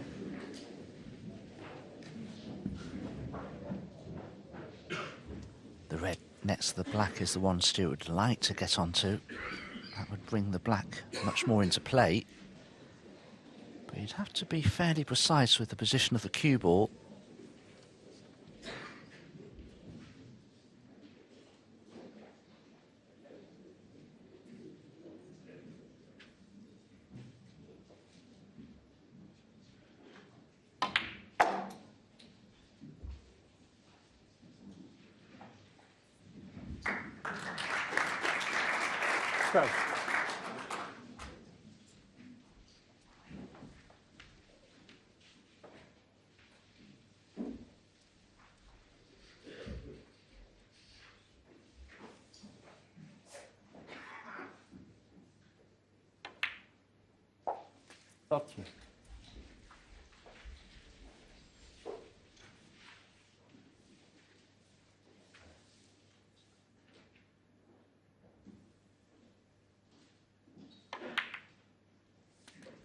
Yeah, so this is more Bingham's territory.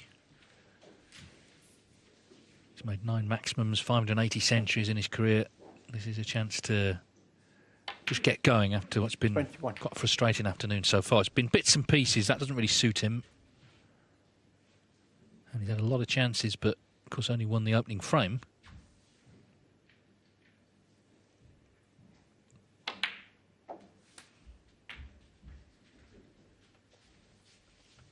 We saw in qualifying how the interval can play its part. Jamie Jones 8-5 down to Neil Robertson. The interval came, and he came back and, of course, won 10-9. Ryan Day and Barry Hawkins similarly. Ryan came back after the interval, having just been able to get out the arena, get his head together and think properly about the match, which is not always easy to do when he sat in that seat.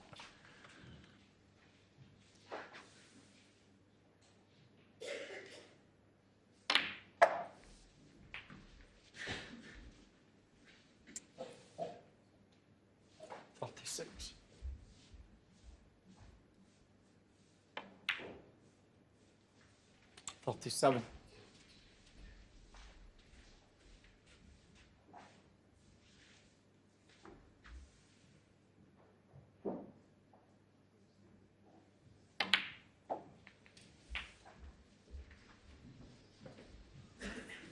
Not quite enough.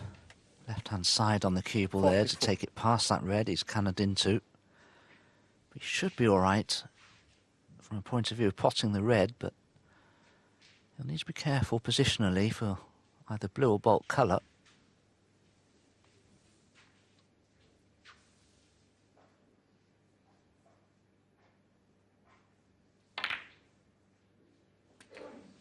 $45.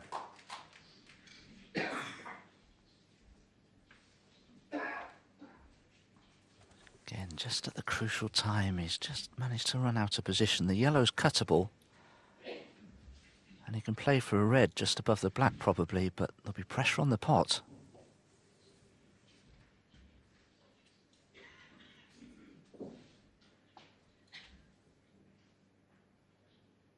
Well, I don't know what that noise was, but it was very loud. The other match is at the interval, so it's not anyone playing on that table. If you're wondering if someone has punched the table, there's nothing happening on that table, but somewhere in the theatre there was someone dropped something, I think.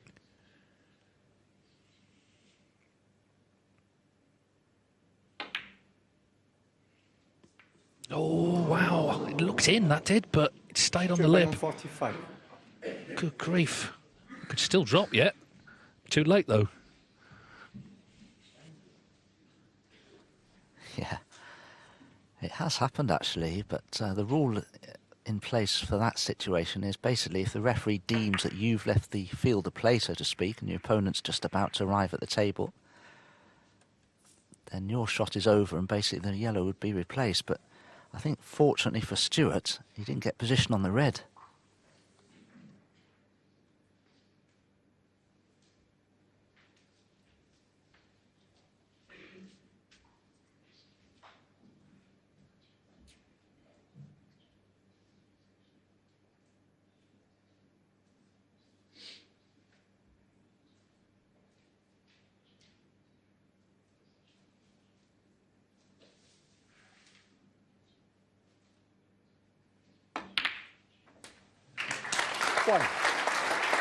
Well, of course, the yellow's hanging in over the pocket if he wasn't going to be on the black. Yeah, he spotted the plant, and his typical Lisowski shot, really, just all in with it. So it's about trying to control position from this yellow back for the reds.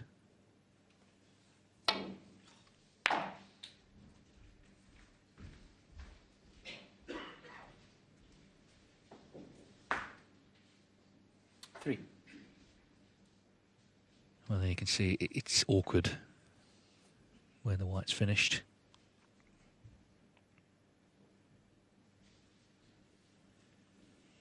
Well, he's left-handed. Maybe this red along the side cushion could be the one for Jack. If it goes in, that gets rid of the awkward red, the only awkward red.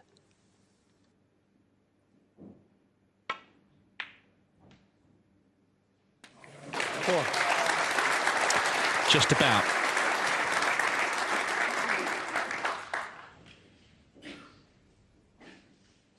Yeah. It was a good pot and it's a good chance. And the session and the match 11. turning in his favour.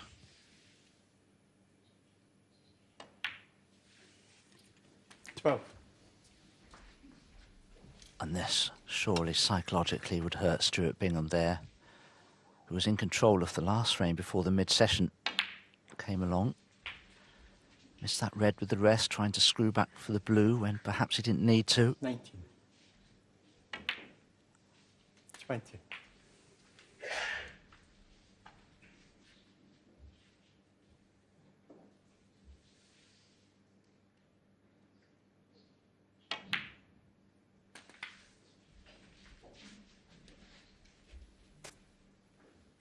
Now, if Jack pots this red to the right corner, I wonder 27. if it does mean that one of the other two reds will pot into the left corner. If so, he won't need to worry about 20. cannoning into play.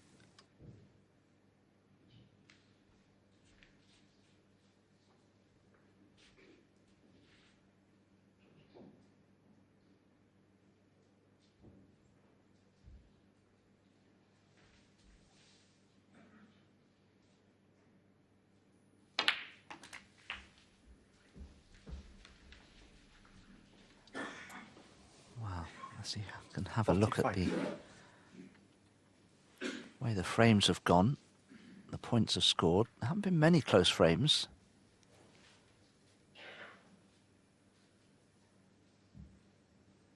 But as you can see, that last frame before the mid-session interval was a close one, and Stuart Bingham really should have won it. Now, Jack's on the left red of the three that remain. It's a thin cut. They both went. 36. Just had too much angle on it, though, to hold for the blue, and he hasn't left himself ideally positioned here. He'll have to play either yellow or brown, but being left-handed, I'm amazed he's playing the green. Surely he can't get nicely on the reds from the green without cannoning something.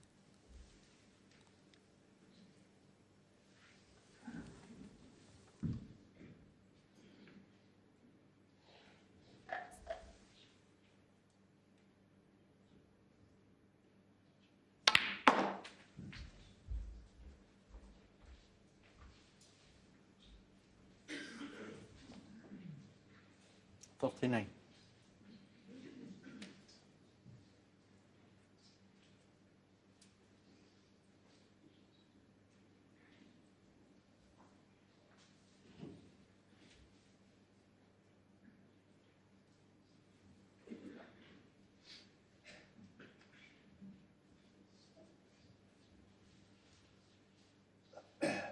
Well, it's easy to say in hindsight, but I know Jack's left-handed, but the brown had to be the ball there. He was trying to screw off the brown with a lot of side spin to be on one of these two reds to the right corner, but well, all I can say is if Jack had the same view we did from our commentary position, he'd probably agree with me that the shot was never likely to be on.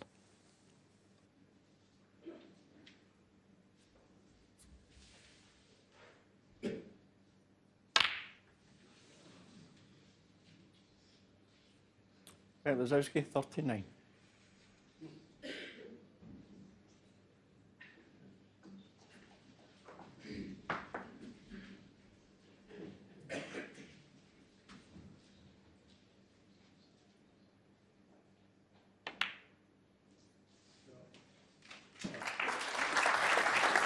Well, within a couple of shots, Lisowski there just handing back the initiative to Stuart Bingham, who's struggling in this match at the moment.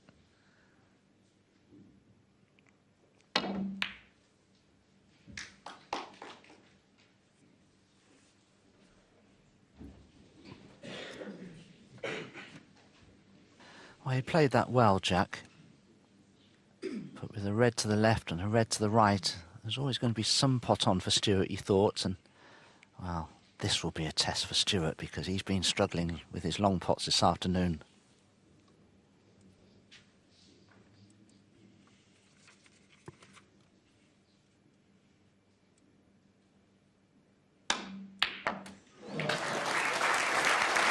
Well, that was brilliant. Look at that, yeah. It was 13% at long potting in this session, but this could be a key one in the whole match. Lisowski was in control of this frame, but has opened the door in a big way.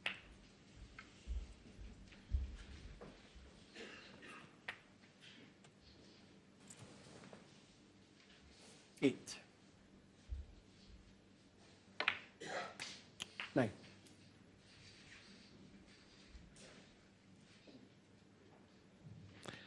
Black, yellow and green he needs.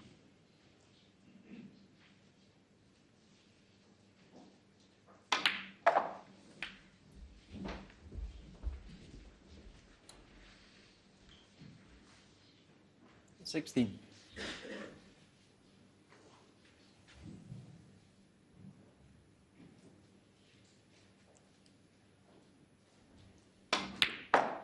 $18.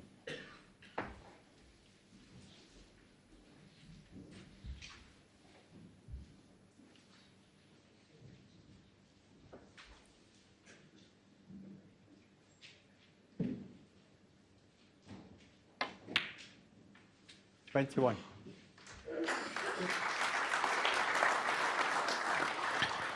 So the pattern looks set to continue for Bingham, but Lisowski couldn't kill the frame off. In the end, it was a great long red that Stuart Bingham potted, and he's going to be back in front.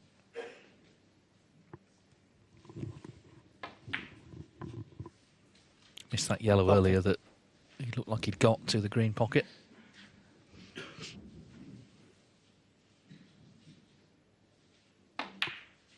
$36 in the frame. Stuart Bingham. Stuart Bingham then delighted to have got that chance, which he's taken. He leads 7-6.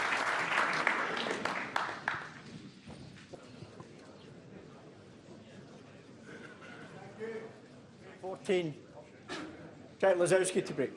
So 7-6 Bingham could easily have been the other way around.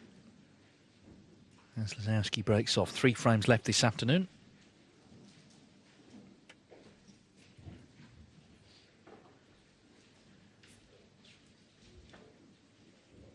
It's been an interesting session, really. I think both players have been guilty of losing frames they're in control of, particularly Stuart Bingham.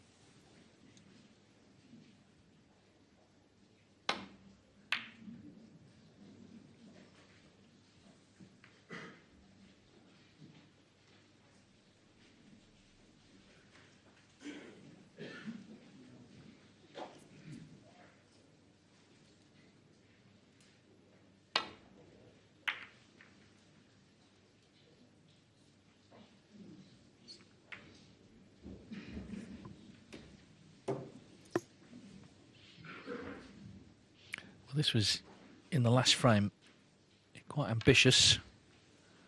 Not sure exactly where the reds are going to finish.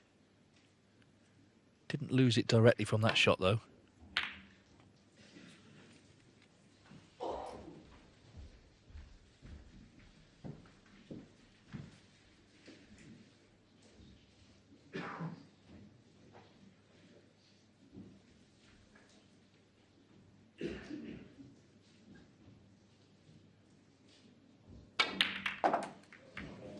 One.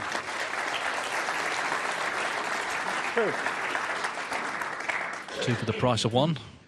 This next shot is big, though, isn't it? He doesn't hang back, does he? You know, this is how he plays. It's very exciting, quite dazzling when it's working. That's a good pot. That's a good pot. He was under pressure to knock that in.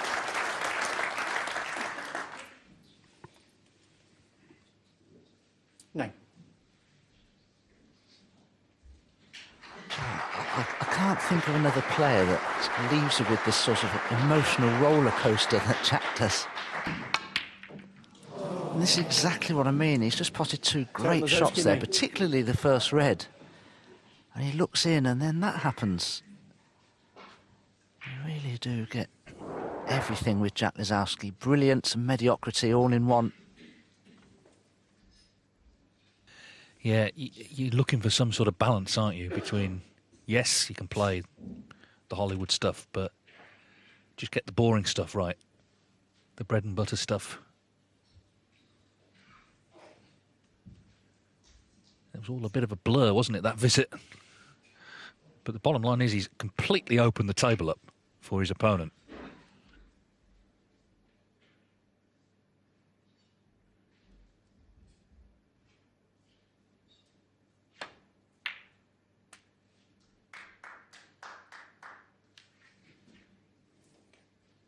One.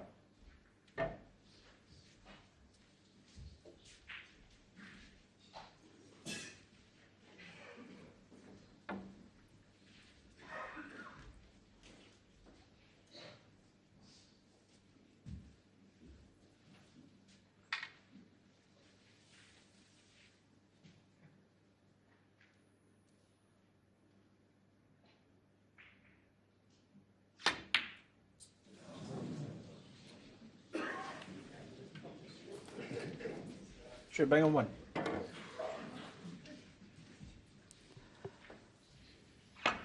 Well, Stuart came right across that. He did not cue it straight at all, but I just wonder if he had a thought in his mind as to potentially 1. cannoning the brown with the cue ball. I don't know, but wow, what a reprieve for Jack Lisowski. He's got to make the most of this. Yeah, again, just unforced errors creeping in.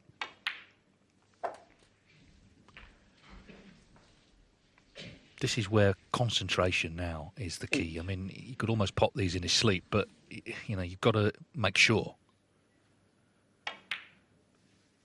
9. He's got the flair. What he needs here is a bit of care.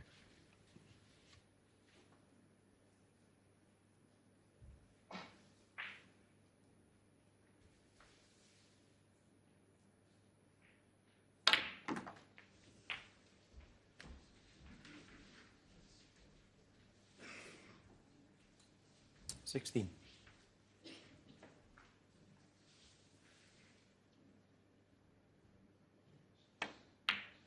17.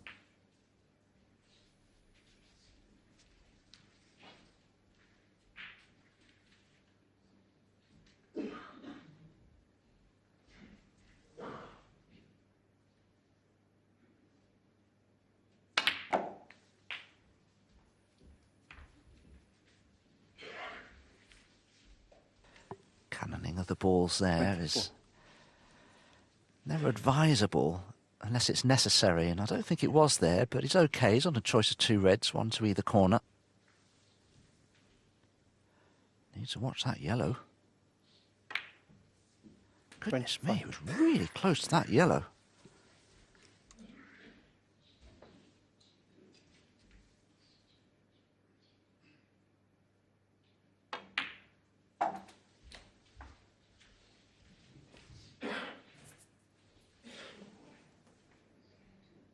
They're back on the other side, so the 41. sort of hubbub has died down from that side. The spectators coming back in. Jack would love to taste the one-table setup, wouldn't he? 32. Would possibly, of course, have to beat not only one world champion, but a 7-time one, Ronnie O'Sullivan, to get through. First things first, try and gain an advantage at the end of this session. He was 5-3 down, wasn't he? So if he could get out of this 9-7 up, that'd be a major result. 39.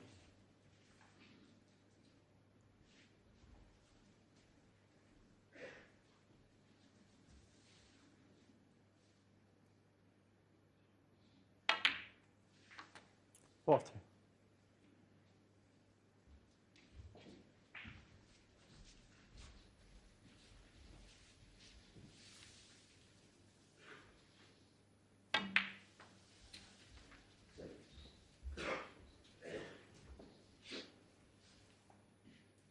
42.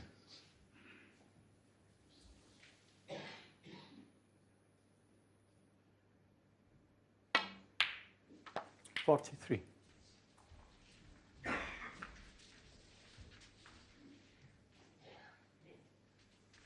Just needs this pink, red and any colour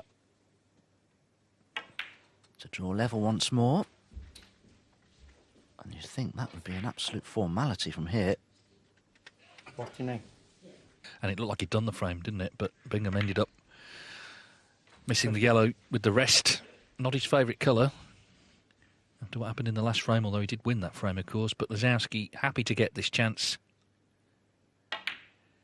He plays how he plays. At times it's sort of watch through the finger stuff, I think. But it's exciting, and when it works, it's pretty devastating. He's won this frame in no time at all in the end. 57.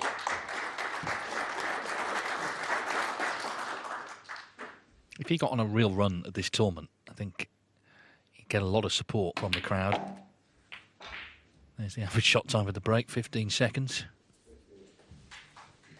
Frame time just over 8 minutes. 64.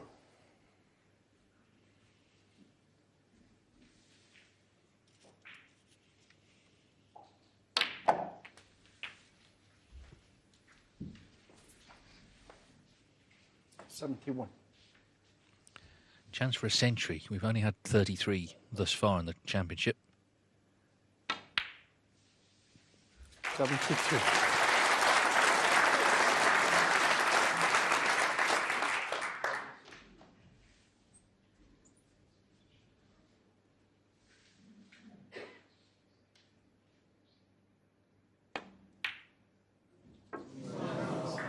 That number remains, but 72's one in the frame. And once again, this very exciting match is level with 2 to play today. It's 7 each.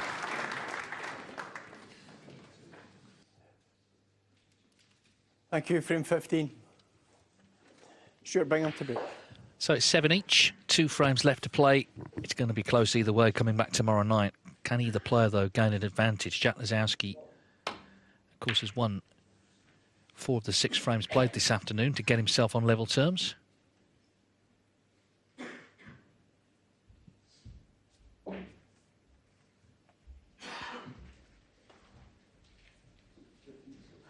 I can't help but think, though, if you offered Stuart Bingham 8-all right now, he'd take it. But maybe Jack Lisowski thinks differently. Hang on. Oh, it's dropped. It looked like it was going to drop. But then I wondered. Yeah, I mean, it was teetering, wasn't it? It was teetering. We see it again. Our old friend Gravity.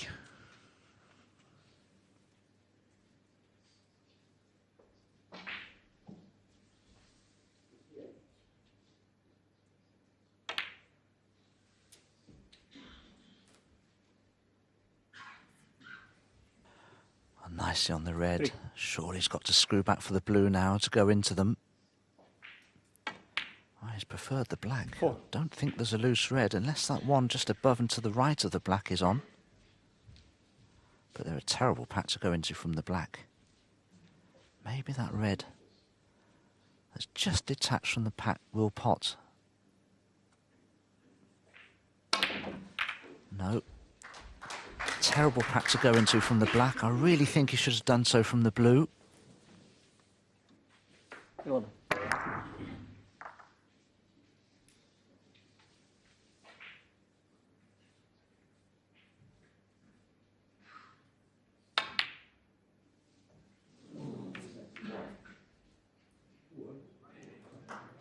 Lisowski, 11.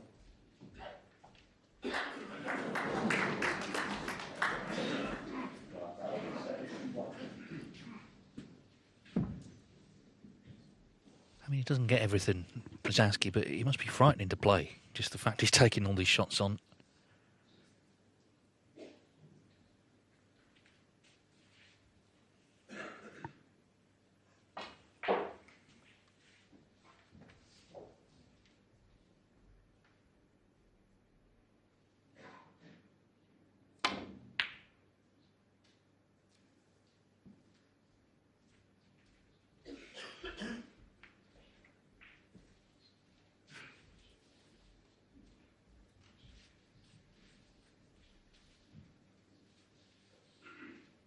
Well, there's the bunch of 10 reds. I mean, the negative shot is just to roll into them, isn't it? But they're not playing that. I don't think negative is a word you can really use about Jack.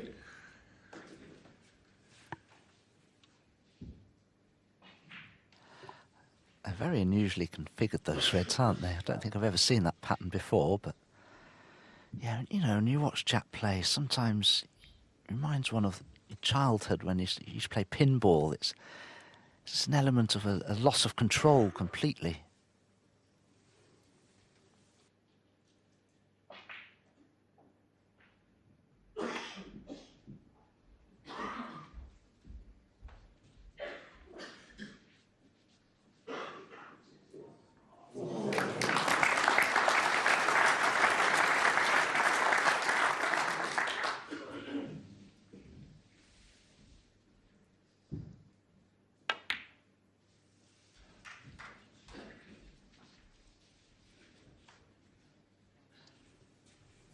It's a snooker, but there's absolutely no way Stuart would leave a red on from here, surely.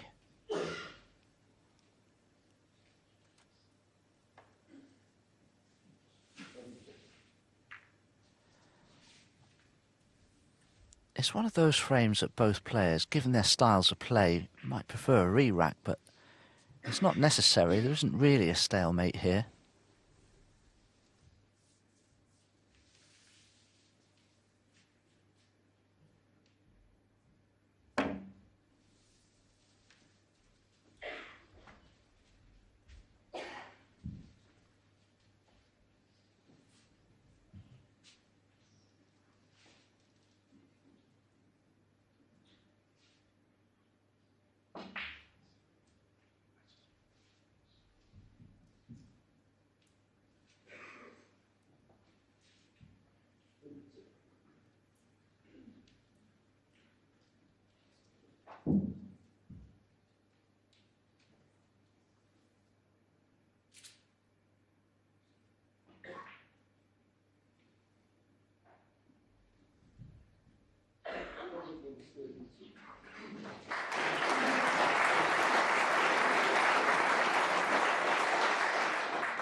You see the vast difference between the two in terms of pot success this session. And indeed with the long pots, just look at that from Stuart Bingham, 1 in 5 on average. Nothing to choose between them on the safety stats though.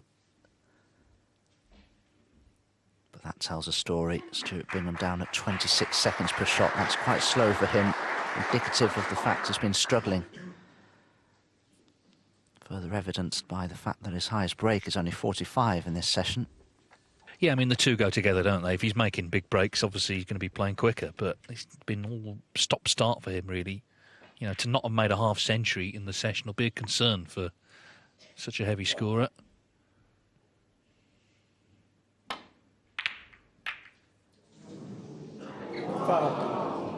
Lisowski 5. Well, the blue going in is one thing, but it's missing the red that obviously is a disappointment.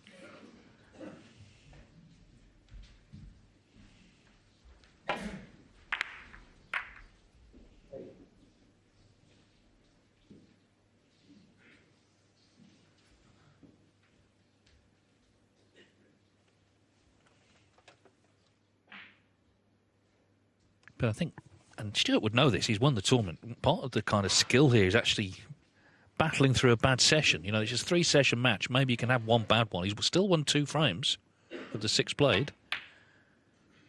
There's another big shot that Lisowski's taken on.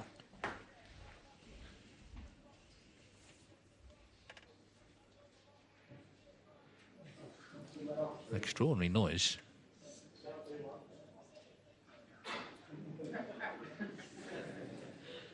Someone's phone, I think.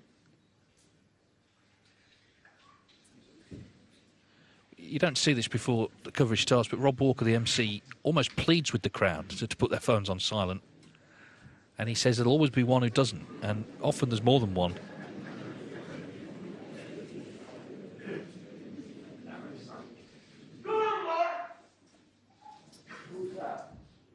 Well, it may be that one gentleman has enjoyed the interval refreshments a little bit too much.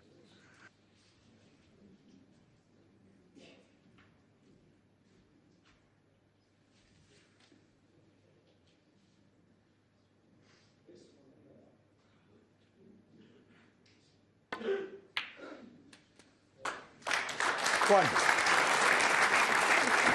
Despite all of that, good pot from Bingham. I think on the other side, someone may be being invited to go back and enjoy a few more refreshments outside. So they've stopped play there. But anyway, on this table, it's a good red.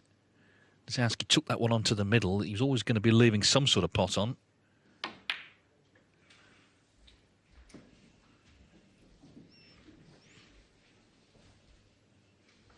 Fine. Only just ran enough that cue ball. It's still not ideal for Stuart. This red to the right centre. He can stun the cue ball off 2 cushions for the black in the left corner, but controlling the pace will be the key thing here.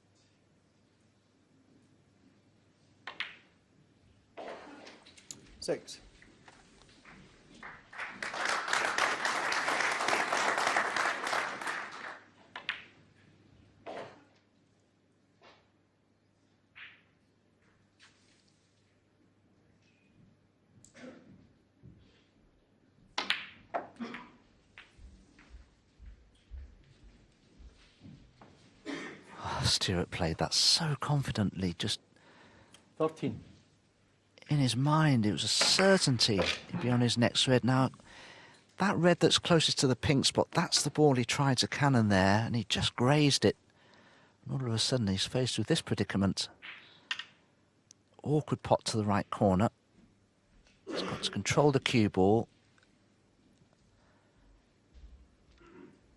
Not easy.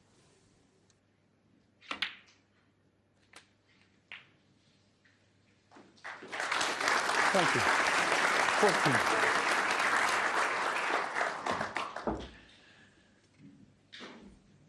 Well, we saw the stat about 45 his highest break in the session. A good chance now to improve on that and still end actually the afternoon back where he started, 2 in front. And as I say, if you can have a bad session, still get a result from it, you know, it makes you feel good coming back with not a lot of damage done. Try and play much better, of course, tomorrow night when the match concludes.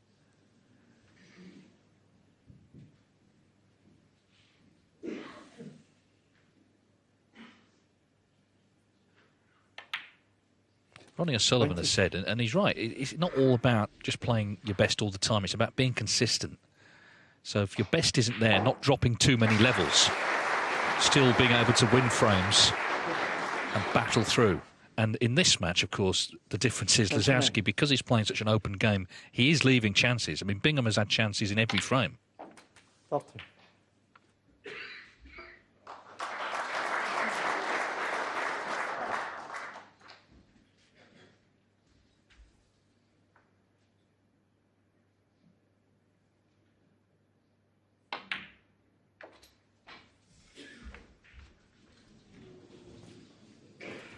Is he on the red? I think he must be. He'd know by now if he wasn't. 36. Just.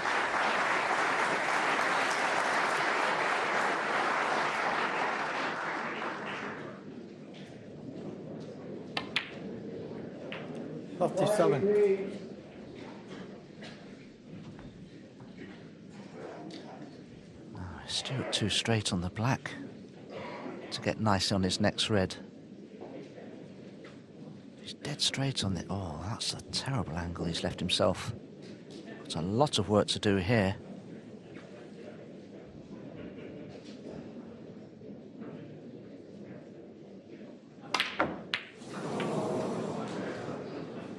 Yeah, it's just been the story, hasn't it, Dominic? He just not putting together the breaks in as reliable fashion as you expect from Bingham. And again, that was a really good chance that has ended abruptly. Yes, he just tried to force an angle there that... Oh, he didn't have an angle. Tried to pot the black as thinly as he dare. You can see it here. He's trying to pot this off the top jaw. Yeah. Made a mess of it. And if he's got away with this, he's very lucky.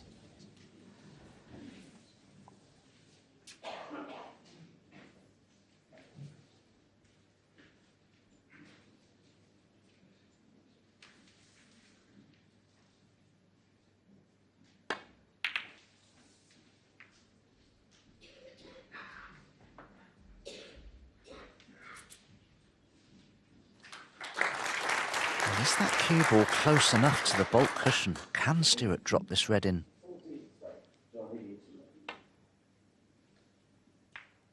Oh, he tried to. It's been refused a couple of times because players have got the cue ball close to the bulk cushion, but that was potable from where Stuart played it from.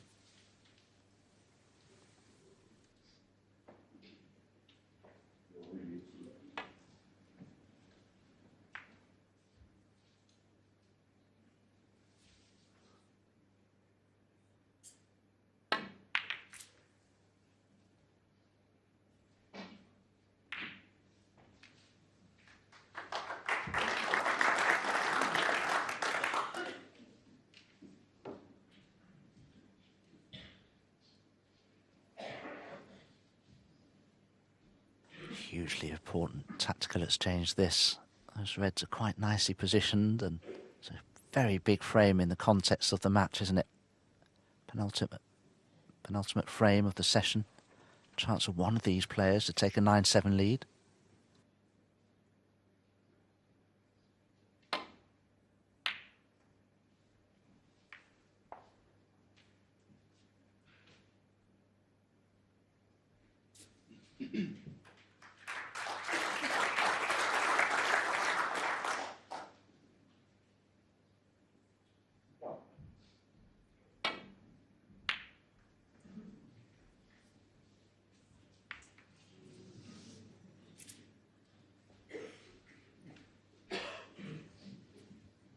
Well, a 4-ball cannon on the blue would have been a disaster for Jack. He's been very lucky there. Look where that cue ball's finished. Possible reds for Stuart, yes, but can't get on a colour because the 6 colours are all above the blue spot or in bulk. Oh, this is a risk. He's going to have to play this with a lot of pace.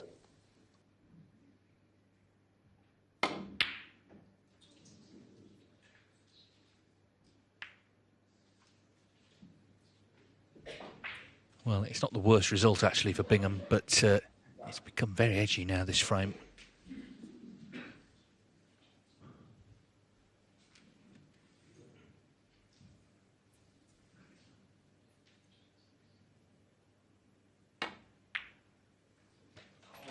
Well, it wasn't such a good result after all.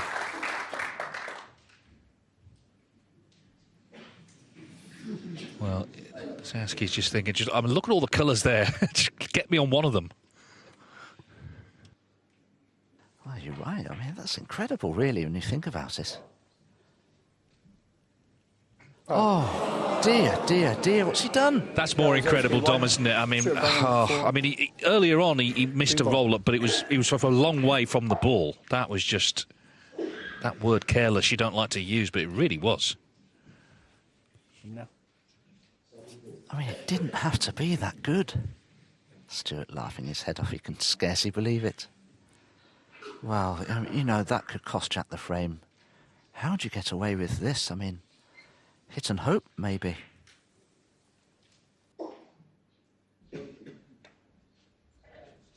Ah, well. It wasn't so bad after all. Jack could actually rest upon that red. I thought he was too close to the brown to be able to play that, but very fortunately for Jack, that shot was on. Yeah, he's played a really good shot, hasn't he? Yeah. Well, it's a mental challenge, this game. If you play one bad shot, try the next shot to play a good one, and he's done that.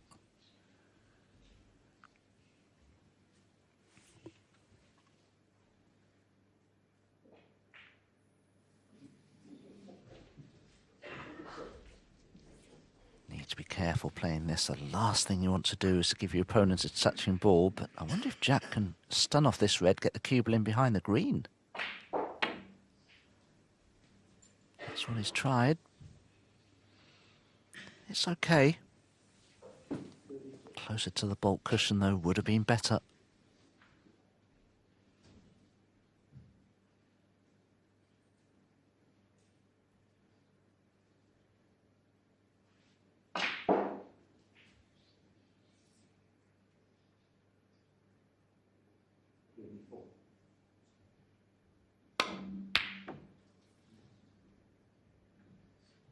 It's just a real mixed bag, isn't it, right now? But, again, a bit of fortune, really, where that white's finished.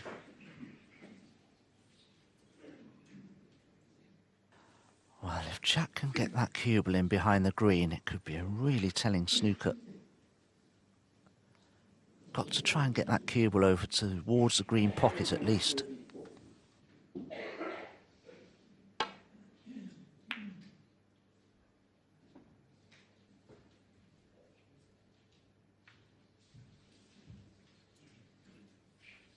It's just a weird table, isn't it? Because all the reds are down one end and all the colours are down the other.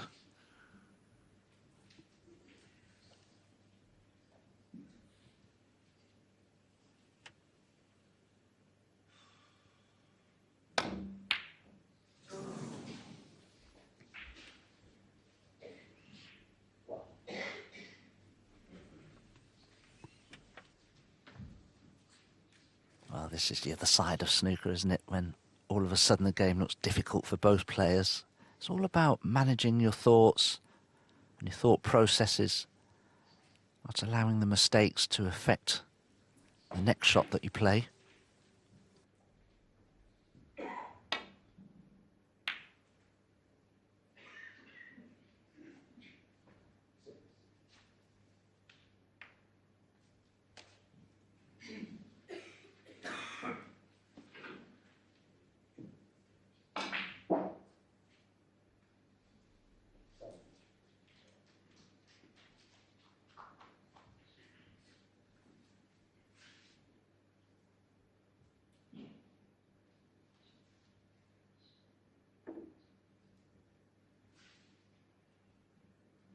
Yeah, I mean, that doesn't make happy reading for Bingham, does it? 15% at the long potting in this session.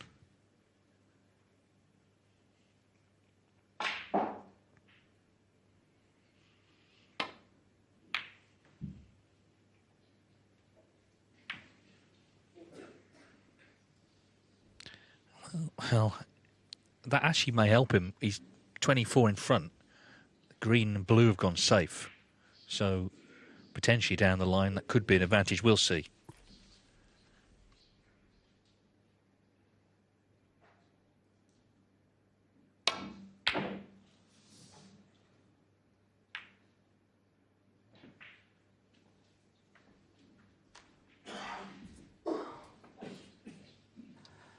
This frame in progress, just over 21 minutes.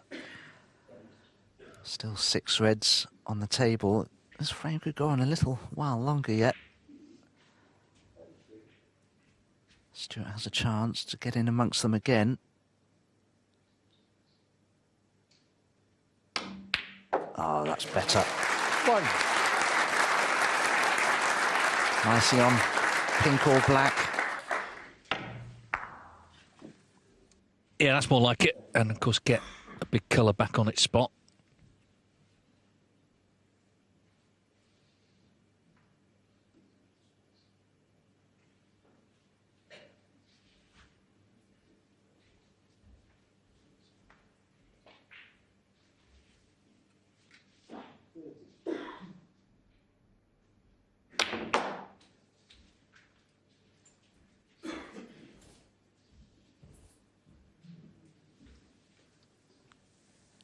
Seven.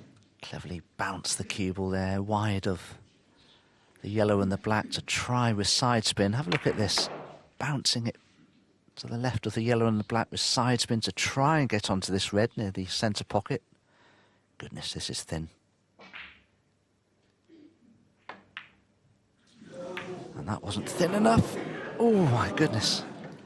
Stuart Bingham, 7. Well, Jack can certainly cut this red in along the top cushion. Could have been left easy by Stuart, though.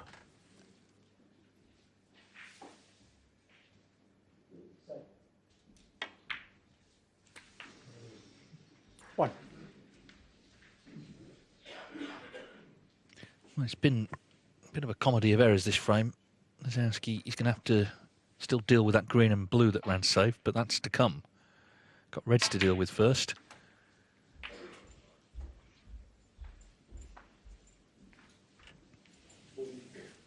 Get on the black here. If the red reaches the pocket, that's just sheer carelessness. And I don't use that word very often, but I'm sorry, that's just very poor. Yeah, the wheels have fallen off well and truly from both, actually, in this frame. It's just a succession of errors.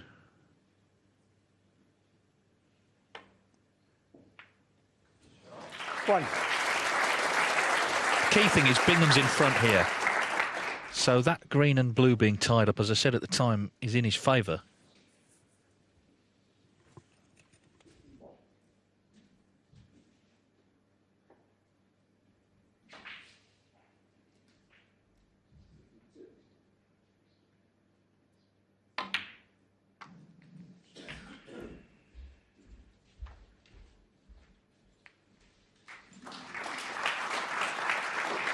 Seven. Looking for 2 reds here, Stuart. This is an awkward little cutback. 8. Well played, though.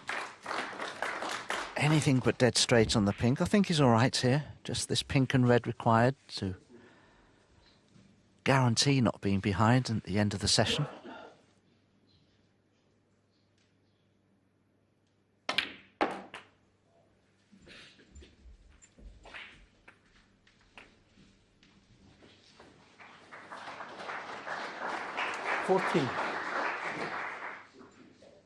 Well, even if the standard drops, you still want to be playing just about better than the other guy. And that's frame ball. Of course, in round 1, Lisowski and Ding, it was the opposite. They were playing a fantastic snooker, the pair of them. This frame has been quite strange, but it looks like Bingham's won it. 45 to the good. 3 snookers required. 21. Worth playing on. Stuart Bingham, 21.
Very cleverly played.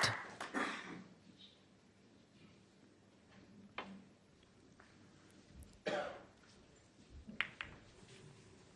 think the problem he's got is Bingham is so experienced, he's unlikely, even from a snooker position, to do anything rash and leave a free ball, which obviously with the red on is Lisowski's hope. Thank you.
Pink's in a useful position now from Jack's point of view.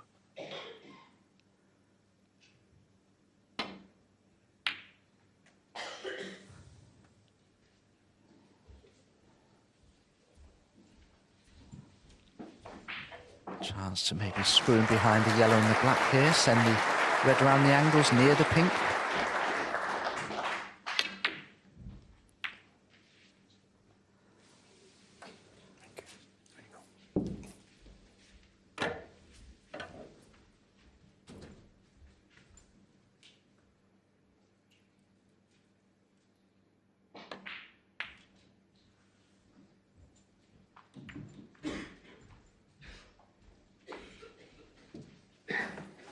I wonder if Jack can play the red behind the pink, get the cubel in behind green and blue. He's chosen a different route. That certainly hasn't worked.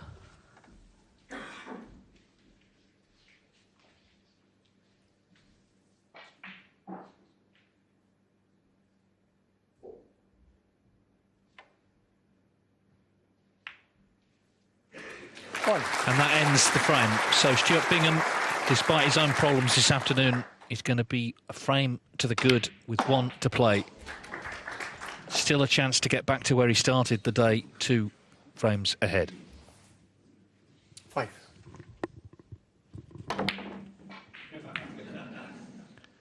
Stuart Bingham 5. Strange and the frame, but it's been won by Stuart Bingham. That's all he cares about.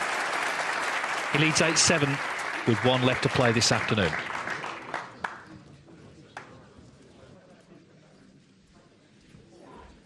Thank you. The final frame of this session. Jack Lisowski to break. Stuart Bingham leads Jack Lisowski 8-7. This is the last frame of the afternoon. If Lisowski wins it, he'll have won the session. If not, it'll have been tied and they'll be back to 2 frames in it, which is where they were when they stepped out into the Crucible this afternoon. Playing for a quarter-final place at the Crucible. A chance to potentially get to the one-table setup next week.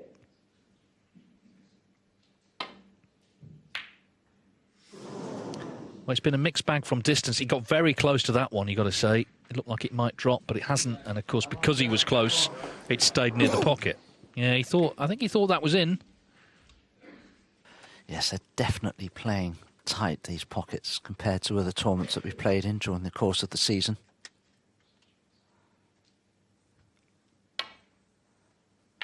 I'd find this match just as difficult to call at 8-all as I would 9-7 Stuart Bingham.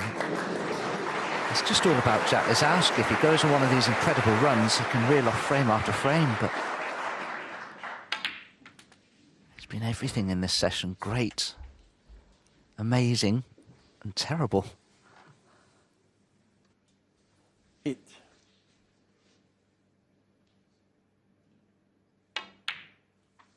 Nice. What an amazing thing with Jack Lisowski, considering his amazing break-building prowess. He's only ever made 1-1-4-7. Well, you can see why with positional shots like 16. that, but it came a long time ago in 2012.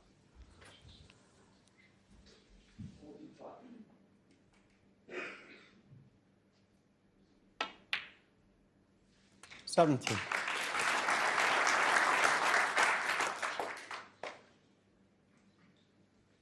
Yeah, I mean, he's one of those players you would never want him to turn into some sort of dull plodder, obviously. It's just the odd moment here and there where his supporters just get exasperated 24. because what looks a promising visit suddenly ends. But he's still 25. going here. Trying to level up going into the final day tomorrow.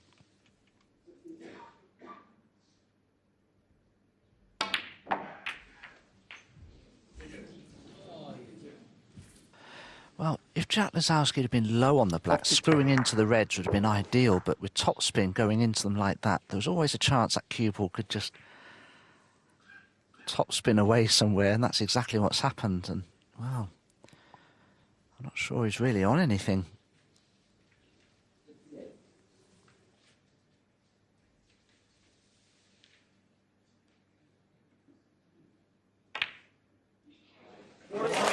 Oh, he's found one, he's found one. Now look at the position of the Reds, Dave.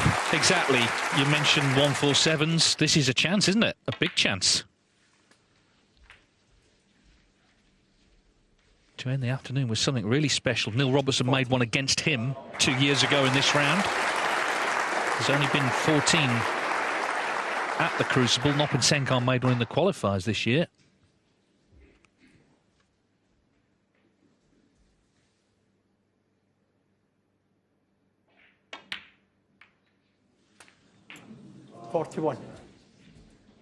Well, whatever else happens, we won't be seeing a maximum in this frame.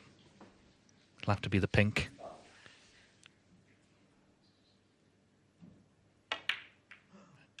And the pink's not in, so that just unravelled. It's kind of what I was saying. 41. In a promising position, and then suddenly it ends.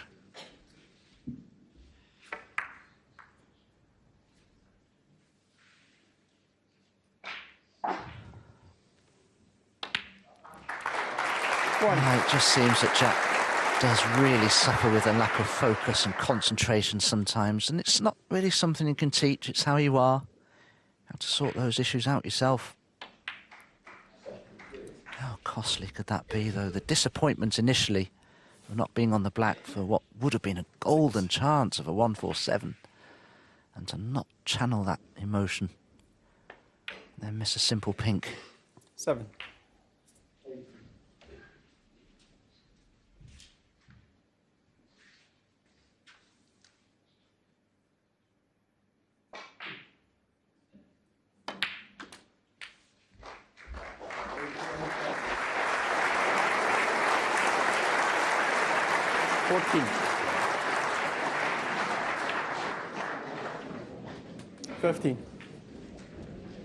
Well, Bingham has the chance to do what he's not done all day, which is make a reasonable sized break. Ball's sitting lovely for him, and he'd be delighted with 9-7. He's not been at his best, but if he can get out of this where he was when it started, 2 frames in front, can regroup ahead of tomorrow night. There's been a lot of chances on both sides. 23.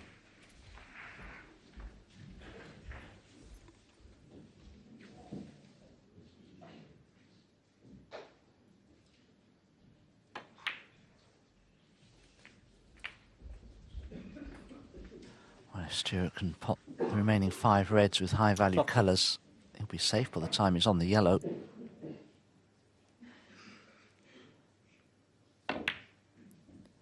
$31.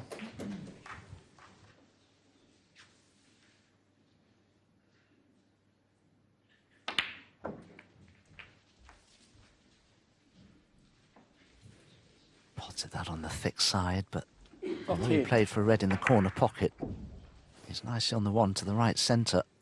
If he wants to get back on the black.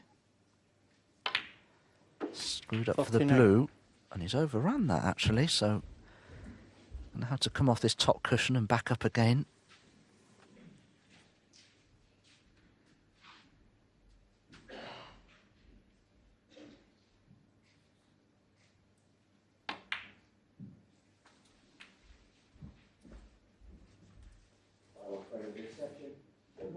$44.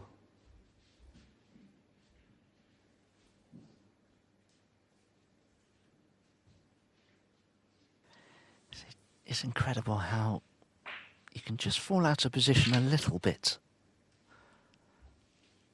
And he just struggles to get in absolutely A1 position. And to 45. play that with top spin round 2 cushions. So 4 points the lead, the black 11. So we'll need the yellow.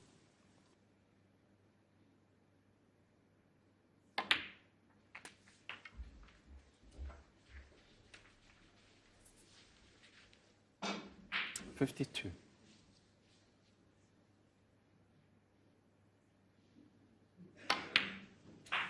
$53.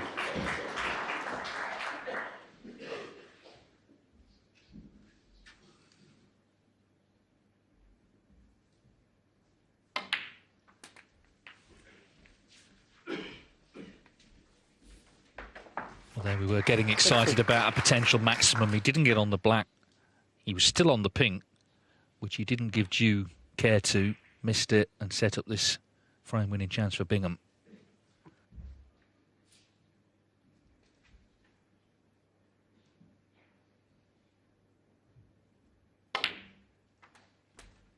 $61.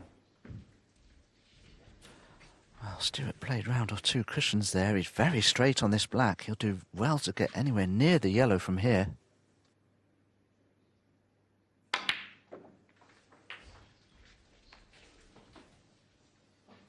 Yeah, it's been that sort of afternoon, not straightforward. 68. 27 in front, 27 on. OK, the pink's safe. But to secure the frame, he still needs to pot this.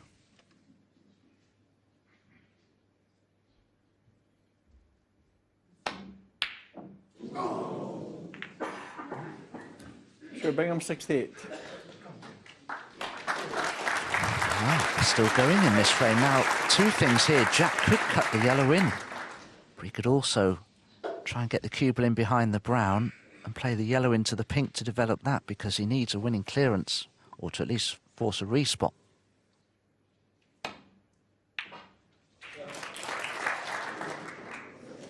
2. Oh, the cue ball just caught the jaw there, which gave the perfect angle to the cue ball to get onto the green. Just watch this, the cue ball just catches his top jaw and, wow, look at this. 5. And now he can cannon into the pink, develop it, and he'll still be on the blue.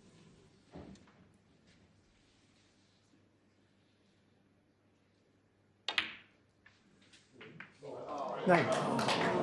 Hasn't quite brought the pink out.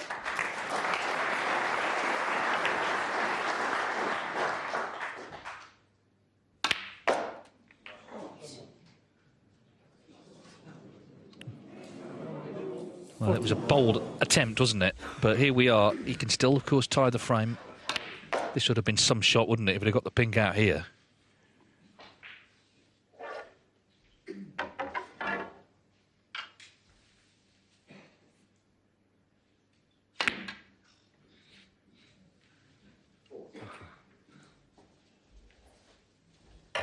Lisowski 14. Well, he's tried to double the pink.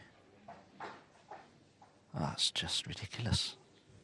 Really, I mean, nobody I know would play that.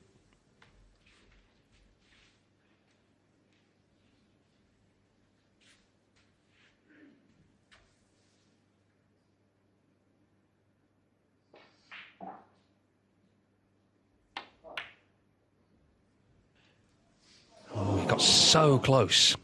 It looked pretty good on the way. What a dramatic end to the afternoon. Are we still going to see a respot black finish?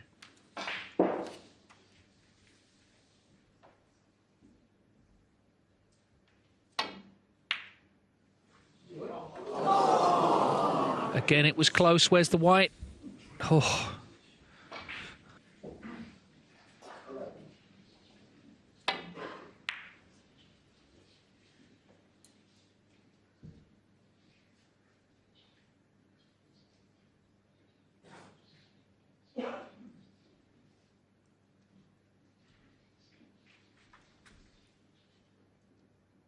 I think Bingham knows Lisowski's going to take anything on if he gets the chance.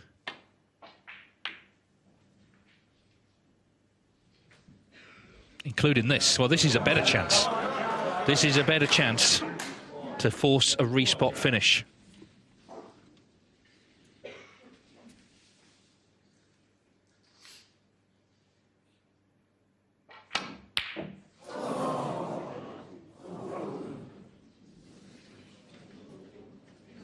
This has got a chance. This has got a chance, but it's going to be over the pocket. Well, what a finish to the afternoon, but it's going to be back to where we started with Stuart Bingham 2 in front.